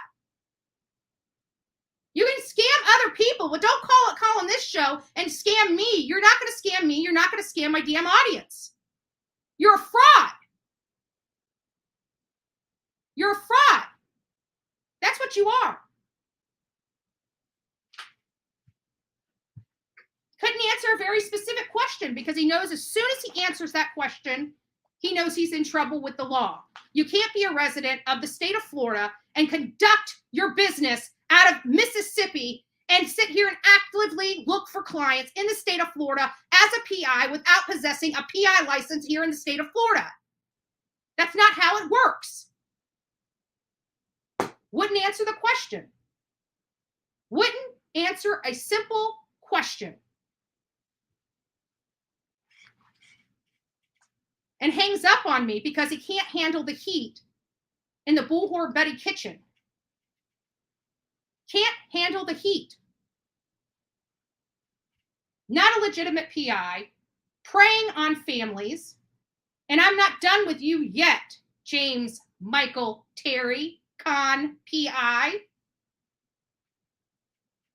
And has the audacity to say that he is going to make my numbers go up 20. Who the hell do you think you are? You're a con. And I'm going to prove it. And I'm going to prove it. And he's such a pompous ass. He could not control himself. Tries to say, oh, I can live on my uncle's couch in Mississippi, but you don't have an uncle in Mississippi, dude.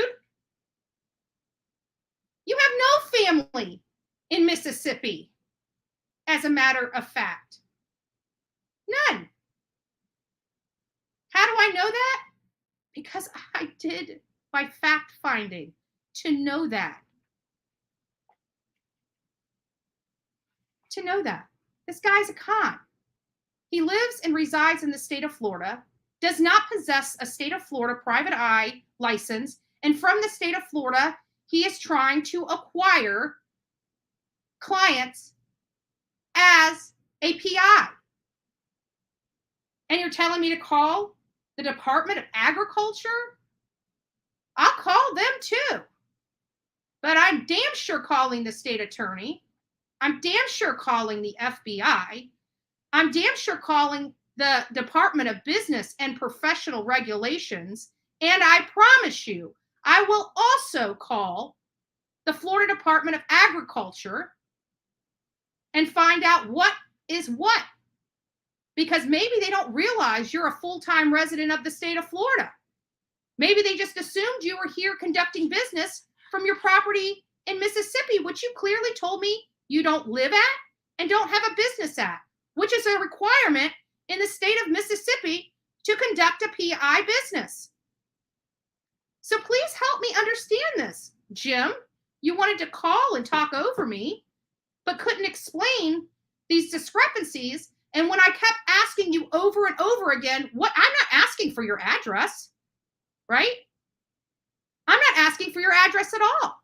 I'm asking what state you live in.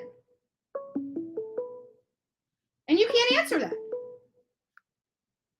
This is Betty.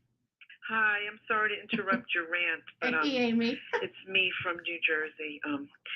You know, when I see people, like there's a few other creators that are going on panel with this guy, when, you know, No Thanks has him on, that really makes me not want to follow these other people too, because they're not doing their homework either. You know, you want me to name names?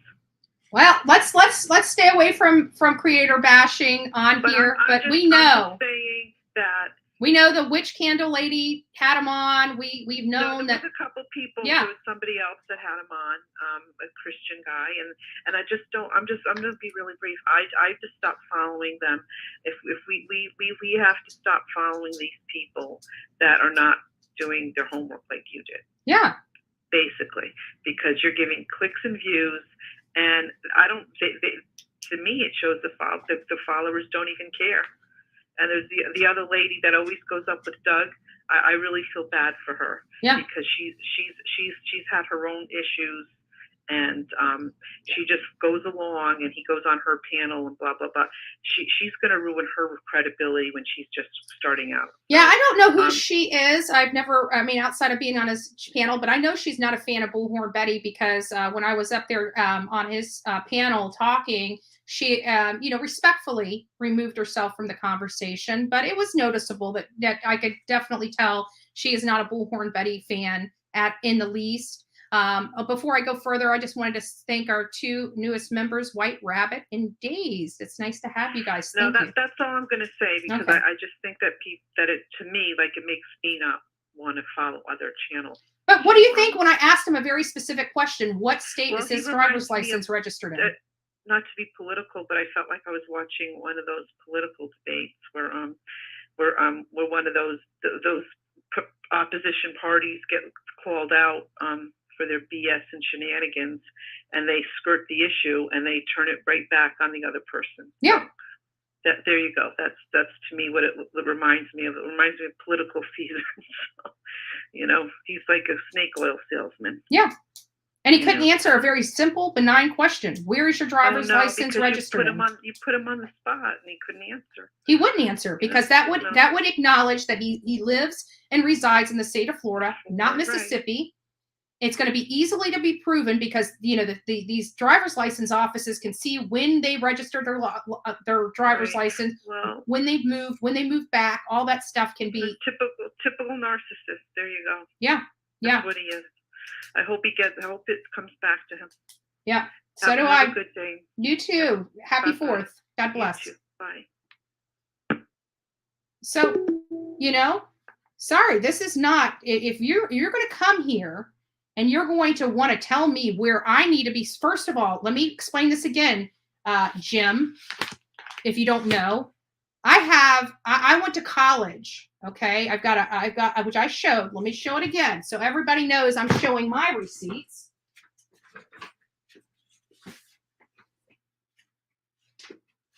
I went to college. See, this is what I've got to show you. My credentials. Okay. I'm a notary. I'm Westlaw certified. I graduated with a 3.67 GPA because the highest you could get when I went to school was a 4.0. And this is my credentials right here. You see that? I've been doing paralegal work for many years. I know Florida law. I know how to research Florida law. I know about the statutes, case law, and what it is required of a resident of the state of Florida to conduct PI business and PI work in the state of Florida. That's why I asked you that very specific question of where your driver's license is registered, Mississippi or Florida. This is Betty. Hey, Betty, thank you so much for being the voice of reason in a world that's gone bad. I cannot believe I have been speaking out against this PI since he first started running his mouth. And it's like nobody was listening. Everybody was singing his praises. And I'm like, this guy's a fraud. I watched another creator kick him off her show while she was trying to do an interview on the Rebecca Bersati. And she was like, I'm not putting up with him. And she just shut him down. And I didn't realize who he was when Candace put him in his place. Yeah. And when I realized, I was like, oh my gosh, this is that guy. He is awful. Yeah.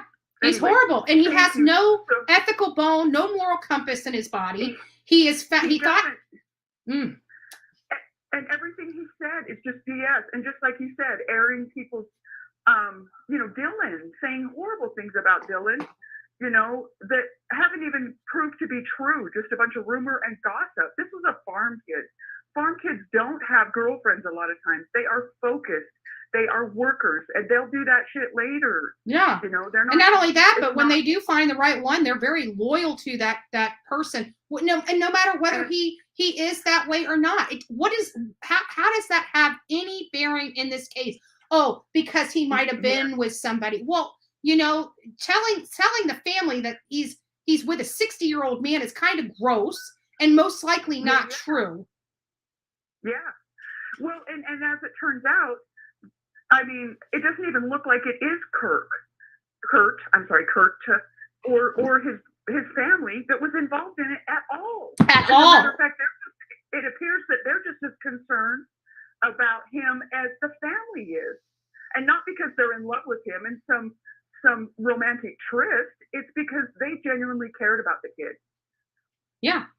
Yeah. What it And appears you know to what? be. I mean, I've got my neighbor next door. You guys have seen him. Like, he came over here on St. Patty's Day and brought me a plate of, corned beef and cabbage.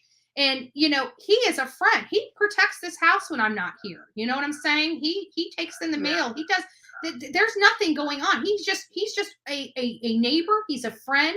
He adores me. He wants to make sure that I'm safe, that, we're neighborly and things like, there's nothing wrong with that. Oh, I love it. Yeah. And there probably is no different between him and that 60-year-old man that he, befriended. Kurt. Yeah. Kurt. Yeah. And small towns like that, I know there's some improprieties that they have said goes on in that town.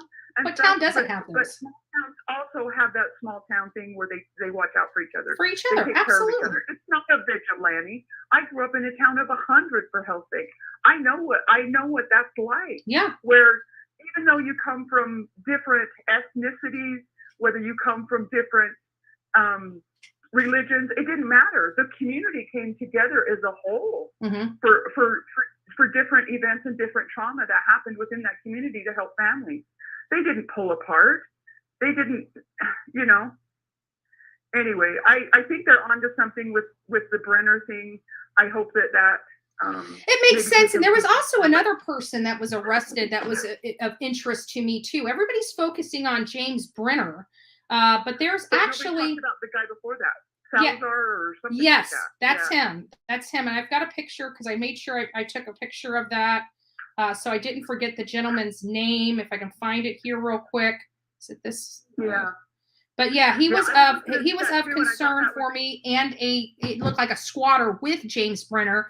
That's two men right in around that area with Dylan. And I have a funny feeling it was probably a combination of both of them, because they both looked really not savory characters in that close of proximity to Dylan in that big wide nothing, Right. So, and this was definitely a crime of opportunity. And the grain truck and where he was last known to go. Mm-hmm. That's what it sounded like to me was this Brenner. And maybe this other guy was the last guy that was in the trailer. Maybe that owned the 22. I don't know. Yeah. Supposedly according to Dawn's story. But it's hard to know. I'm sure the FBI will get to the bottom of it and stuff. But I again, none of the things that Jim said. And I listened, to other creators when they had him on there, and he would say, well, I've got this phone call, I've got this information, I've got that. And then it turned out to be gossip. Right. Like the gal that was working at the office for the Rounds family, or I think it was like their name was Jay or Jordan or something, was the dad's best friend or something. But anyway, she came on and all she had was just speculation and gossip, and he was trying to make it fact. And then trying to assassinate the mom's character, saying horrible things that are not true. I mean, horrible things that are just not true. Yeah, this guy is definitely an unsavory character. I don't trust his credentials whatsoever. He can't even answer. What PI that wants to prove that they're a legit PI can't answer a question as to what state their driver's license is registered in?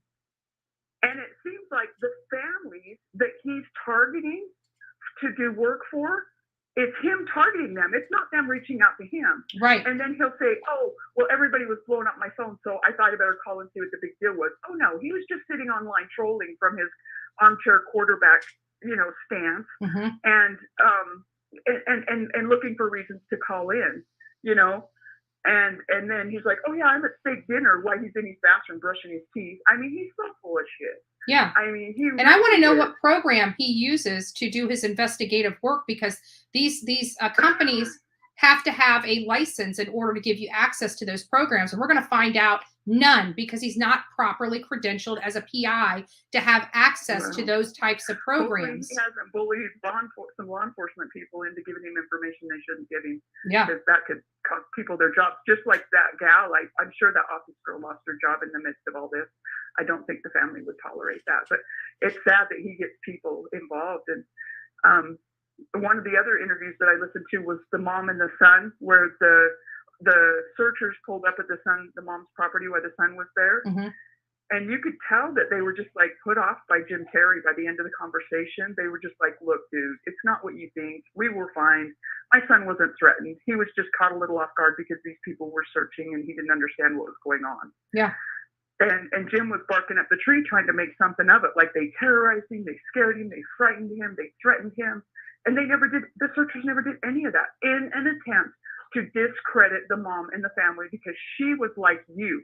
She's a lot like you. She handed him his ass and told him to get the F out, to go away. You know, just go away. Yeah, but he was one that hung up on me because he didn't want to answer any more tough questions. He didn't want to have to answer or explain himself. He wanted to say he thought he was just going to come here, have a sweet voice and be able to, I was going to give him the platform to say whatever he wanted to say to prove his point. I absolutely agree. And when I was watching you, I was like, oh my gosh, I need to send a message. I need to send a message. And then I was like, oh, maybe I can call. And then, because I am so proud of you. I am just, anyway, grateful for you, because it's like I said, in a world of madness, I really felt like nobody was listening to this guy truly. Like he's an abuse, like he acts like an abusive husband that rationalizes, you know, his own behavior to justify the victims being the ones at fault. You know, I mean, ridiculous. Absolutely ridiculous. And you are obviously educated. You know what you're talking about. And you're in a position to where you can stand up to him and tell him, no way, you're wrong. Yeah. And you're lying. But there was a YouTube creator. See, he solicited YouTube. There was a YouTube gal on YouTube. If you search Jim Perry, this gal will come up where he solicited her and then just completely caused chaos in the whole missing situation of her son. Yeah. And she's on there, and gosh, my heart went out to her. And that's when I started looking into him and some of the people that he had been involved with, and was like, no, this guy's not for real. He's pretending. He's pretending, and he's conning people, and he's preying on real victims out there and extorting money from them under fraudulent fraudulent means. Well, and he talked about that Jed Hall case. And that kid's dad is a retired law enforcement officer in Idaho. Yeah. I can't imagine that they didn't put him in his place, but who knows? You know, but these people, a lot of times they're so. And he's saying he knows all the states. This is what concerns me. He knows all the states that don't require PI license, but most of those states that don't require PI license requires you to be a resident or have a business in that state to conduct that practice. And he's got none. Right. Even if Idaho has no law that says that you have to be a licensed PI, we're probably going to find that he has to be a resident or have a brick and mortar business in that state to conduct that PI service.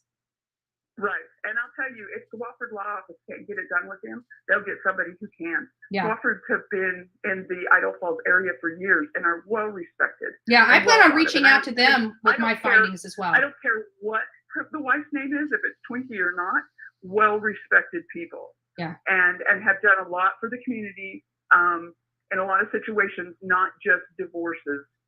They don't just work divorces. They're amazing people. But like I said, if they can't get it done, they'll get somebody who can. Yeah. No doubt. Well, we are a channel that advocates for victims. And so I consider Dylan Round's mom and father victims. And because they're looking for their son. And then you got this wazoo, this ding dong, you know, muddying in an investigation of a missing boy. That perks my attention. And if nobody else wants to do it, I'll take the heat. Go ahead. I'm sorry. That's what I was saying. If I wanted to, if nobody's going to do it, I will. I will check into this. I will make sure he is legitimate and licensed, because it doesn't sound like he has any education or license. It sounds like he's one of those people that wanted to become a licensed PI in Florida, but he didn't have the kahunas to do the work necessary to be licensed in the state of Florida. Have you seen his attention span? So this is buyer beware. If you guys hear of James Michael Terry and him advocating that he's a PI, turn the other way and run like hell. Yeah, run. And not only that, when he does what he does online, if people are inclined to believe him, they will interfere with the investigation on behalf of his information. It's not just him going out there mudding up the waters. Then you've got other people interjecting themselves that are listening to the situation and muddying up the waters even more so. It just spreads like wildfire with that misinformation. And that's why we're going to get to the bottom of it. We're going to make sure we hold his feet to the fire. And I'm sorry, but I have knowledge that he is a resident of Florida and trying to concoct this loophole that he is somehow has a business in Mississippi when he's never been a resident of Mississippi, does not have family in Mississippi, does not have a brick and mortar business in Mississippi. All that is required to conduct a PI license or activities in Mississippi, you have to be in Mississippi. That's awesome. That's awesome. And like I said, not a lot of people thought of that or knew that. And I'm so glad that you did. I am so glad. Because hopefully this will slow him down. Yeah. Well, we're not just calling the Department of Agriculture. We're calling the state attorney. And I'm going to present all this information to them to see if he's conducting himself appropriately. Well, and somebody said they tried to call the Better Business Bureau, and he wasn't even registered as a business. But the Better Business Bureau is a nonprofit entity aside from the state of Florida. The people that are on the Better Business Bureau pay a fee to be on the Better Business Bureau. Many people don't realize that. They're not a government entity at all. This is just if you are a professional business, you pay a fee to the Better Business. I've run companies. I know that that's the way it is because the only way we were able to get our name out there on the Better Business Bureau without being a member, so to speak, was having people call into them to have them give accolades to our business, so we could get some sort of rating and show that we never had a complaint against us in the state of Florida. And legit, yeah. Huh. That's interesting. That's interesting. And maybe the Attorney General's office, somebody's complained. That's exactly where I'm going to be calling the Attorney General for the state of Florida. I'm calling the state attorney's office in his area to make sure that they know. I am, like I said, I do not walk away. I'm not intimidated very easily, and I can handle the heat. So. Yes, you can, and you do it well. Because I've been using all sorts of bad words. Well, I think I did because it was he was pissing me off. I have to be honest with you. He was really getting under my skin because he wouldn't answer he answered the questions he wanted to answer. He refused to answer any questions that would implicate him in doing crime. Yes. And you wouldn't let him have his voice on your show running his mouth. And you just kept talking over the top of him so that he couldn't be heard. And I loved it. I loved it because that's what he does. He figures he can get 3 seconds of fame if he can get his name out there and then tell you that he likes you. He always says, well, I like you. Why no, you don't. Because you talked to me very despicably months ago. You talked to me. You may come on here with a sweet voice today, but I ain't got time for your bullshit today. Sorry, Jim. What was the situation that you talked to him months ago? Was it another case? It was the case of the girl that was missing, where he goes online and tells about who she's sleeping with and their ethnicity. Like, what does that matter with her missing? How does that have any relevance? And he does the same thing with Dylan Rounds. He starts going sexual. Why is it such a sexual thing with this man? That was what he was saying about her, was she just wasn't pretty enough. That if you're pretty like Gabby Petito, then they look for you. But she just wasn't. She didn't have that look. She didn't have that pretty look. And both the YouTube creator was like, and the other guests being interviewed were like, what? She was pretty. She was beautiful. Mm-hmm. What are you talking about? And he was just saying all sorts of stuff. And finally, she just shut him down. She knew. I think she talked to him enough. She knew where he was headed. Mm-hmm. And she just flipped the switch, and he was off the air. Yeah, but I'm very specific on my questions because I know the law, and that's why I honed in on his driver's license. And he refused to answer, and then he tried to dance around. Well, I could sleep on my uncle's couch. Well, you don't have an uncle in Mississippi, first and foremost. Secondly, you'd still have to be a resident, i.e. change your driver's license to a Mississippi address in order to call yourself a Mississippi PI. You have never done that. You're still registered with your driver's license here in the state of Florida. You have to conduct your business under the laws of the state of Florida in the state in which you reside. And he's not doing that. Yeah. So, again, very specific questions. He failed to answer. Any last words? Thank you so much for everything.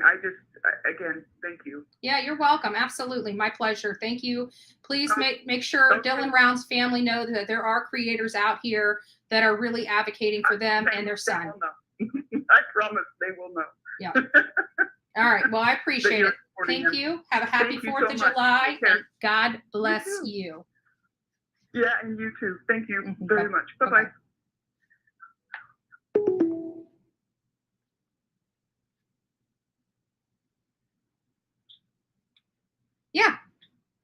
Yeah. No, he won't talk. Jonathan is he's very good at what he does. He will be very respectful. If Jim does reach out to him to give him an interview, Jonathan will interview him respectfully and ask him questions and get his statement on the record.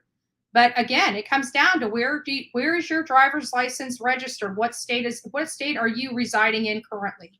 That's the state in which you have to follow the law in order to conduct PI practices. We all know, Jim, you reside here in the state of Florida. You cannot use a Mississippi license when your primary residence is the state of Florida. You have to be licensed in the state of Florida to conduct PI work here in the state of Florida. You have to be licensed in the state of Florida to be seeking out businesses or PI business for yourself in the state of Florida. And then now that you're reaching across state lines saying that you are a PI while residing in Florida and have no PI credentialing in the state of Florida is now crossing state lines. It is an issue for you. You can try to blow all the smoke up my behind that you want to blow up my behind, and it doesn't change the fact that you are a resident of the state of Florida and conducting business in the state of Florida that you do not have the proper credentialing to do.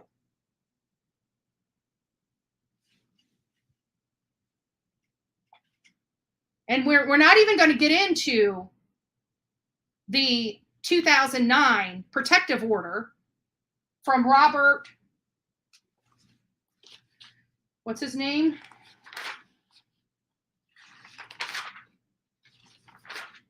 Actually, it's probably in this book.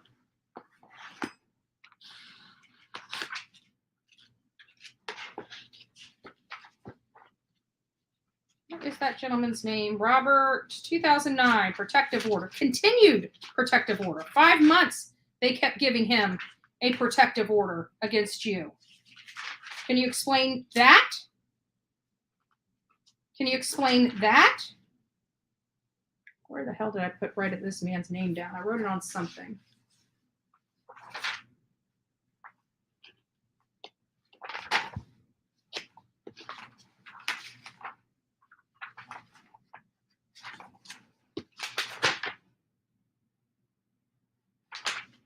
Actually, I'll just look it up. Tell you exactly what his name is.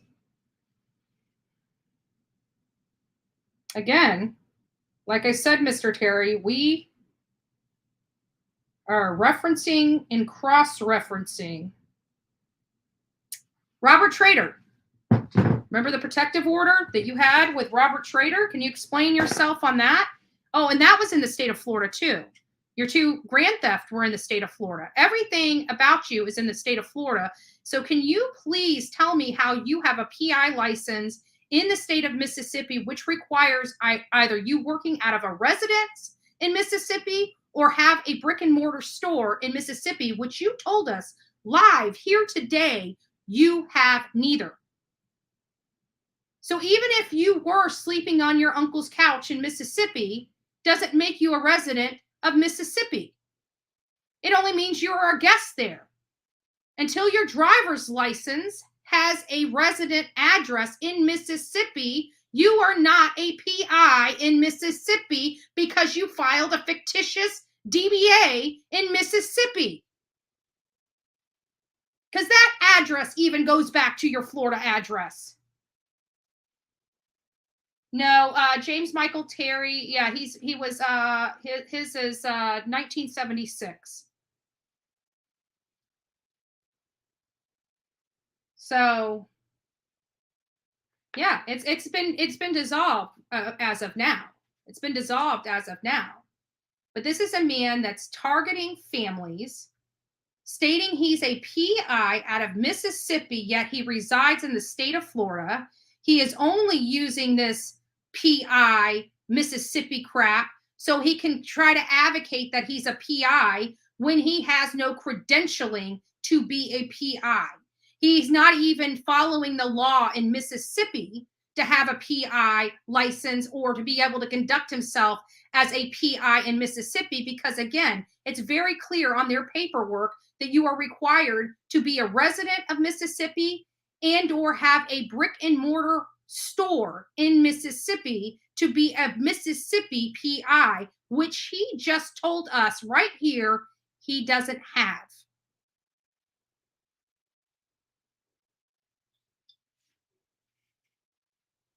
I know it's one of those things. Some of these, I've got to order the paperwork. I got to find out what went on in that case. I may just take a trip up north and hit all the clerks of courts and make the copies that I need to make. I'm going to try to reach out to them by email to see if they will release that information to me by email.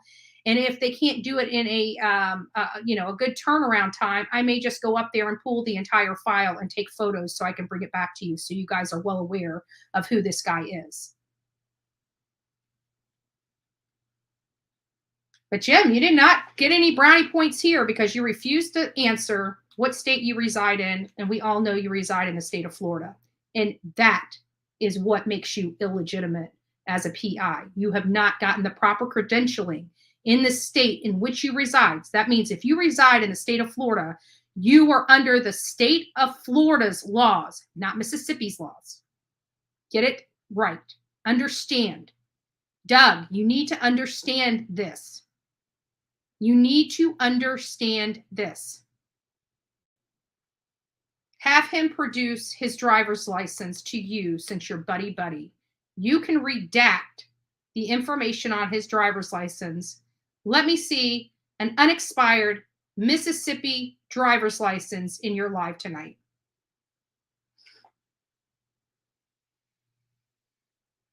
I do want to see the driver's license number because I'm going to verify that it's true and correct and not a document that he just produced.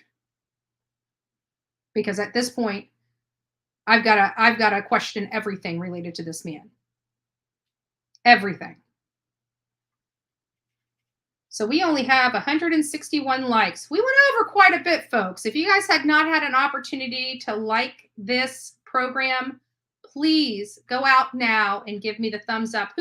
Everybody put a thumbs up in the chat if you guys have already thumbs up this segment of the Bullhorn Betty channel. I want to see those thumbs. And if you haven't, I'm going to cry.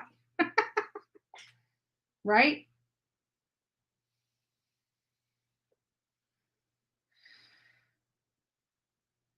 But he did. We got him on record stating, if nothing more, we've got him on record stating he's not a resident of Mississippi.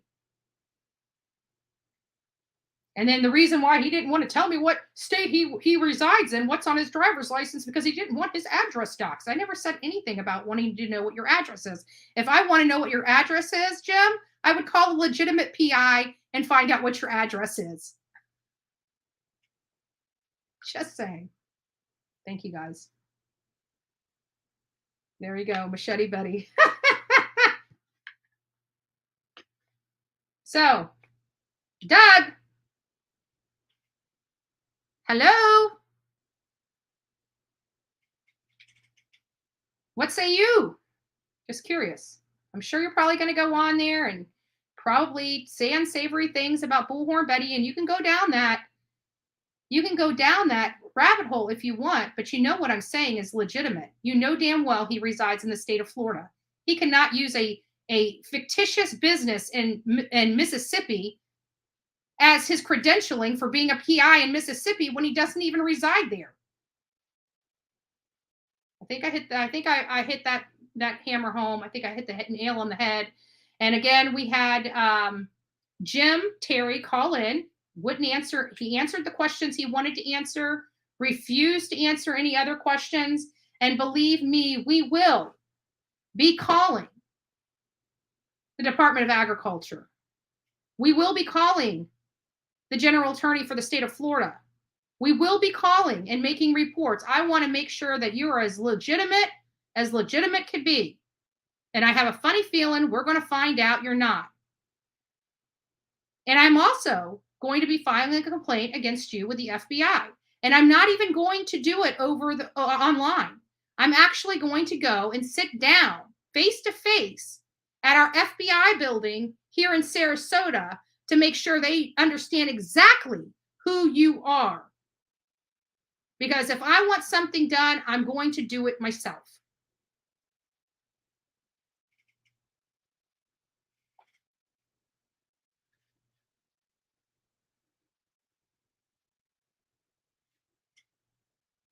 Well, it's too late because he's already stuck his neck out there, and I'm not stopping until I have the answers. Is he allowed to practice PI services in the state of Florida, or is he not? And I'm going to get down to the bottom of it because his driver's license says the state of Florida on it. He knows it. I know it. If I'm wrong, he had an opportunity to prove me wrong. He had an opportunity to tell me whether he was a resident of Mississippi or a resident of the state of Florida. He failed to answer that question. He failed to answer that question because he knows he's a resident of the state of Florida, and he's trying to fraudulently use credentialing, i.e. a $25 fee he paid in Mississippi to have a fictitious name. He's trying to use that as his leverage as to why he can conduct PI services in the state of Florida unlawfully. Anyways, I digress. We're at the top of the 3 hour, folks. I hope you guys enjoyed this segment. I'm very passionate about the truth. I'm very passionate about this cause because many of you know I am following the Dylan Rounds case. Dylan Rounds is a victim. Dylan Rounds' mom and dad are victims. And then they are being, they're having insult to injury by dealing with this knucklehead that tries to act like he's a PI and tries to pat himself on the back as a PI, but can't answer very specific questions as to where, how, and why he is credentialed in Mississippi when he does not reside in Mississippi. So we are glad we got that information from him. We were able to draw that out of him, that he does not live in Mississippi. So again, if Mississippi requires a resident or a brick and mortar store to conduct proper PI services in Mississippi, why doesn't he have either? I don't think you did yourself as much justice as you thought you did. And believe me, Jim, I can get my own comments, likes, subscribes, and I did it all without you. All of it without you. Just saying. I think Bullhorn Betty's name has enough meat to the bone on that. I really don't need your name on my channel to build my channel. Believe that. Believe that. All right, guys, I love each and every one of you. Guys, I want you guys to have an amazing evening tonight. I want you to be able to watch all the beautiful fireworks going off. If you guys have not made plans to go out to your local fireworks display, please do so. Make your plans. Go out. Even if you're by yourself, treat yourself to a treat. You know what? Stop by the ice cream store.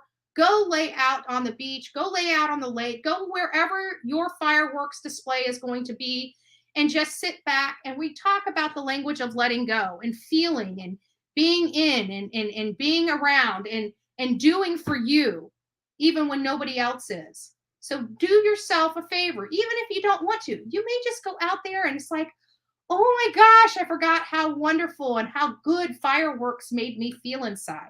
Go do that for yourself tonight. Enjoy your evening.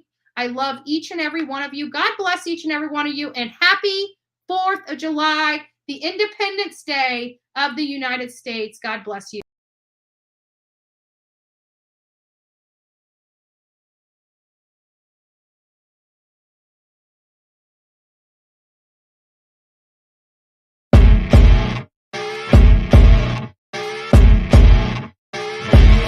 As you wake up in the morning, you want to find the latest, greatest information about criminal cases and have an intuitive conversation about the suspects associated with these cases.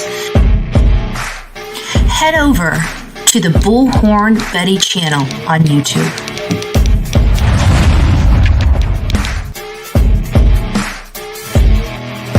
Get breaking news right here on the Bullhorn Betty channel. Welcome to the Bullhorn Betty Coffee Club. Enjoy your stay and enjoy your day.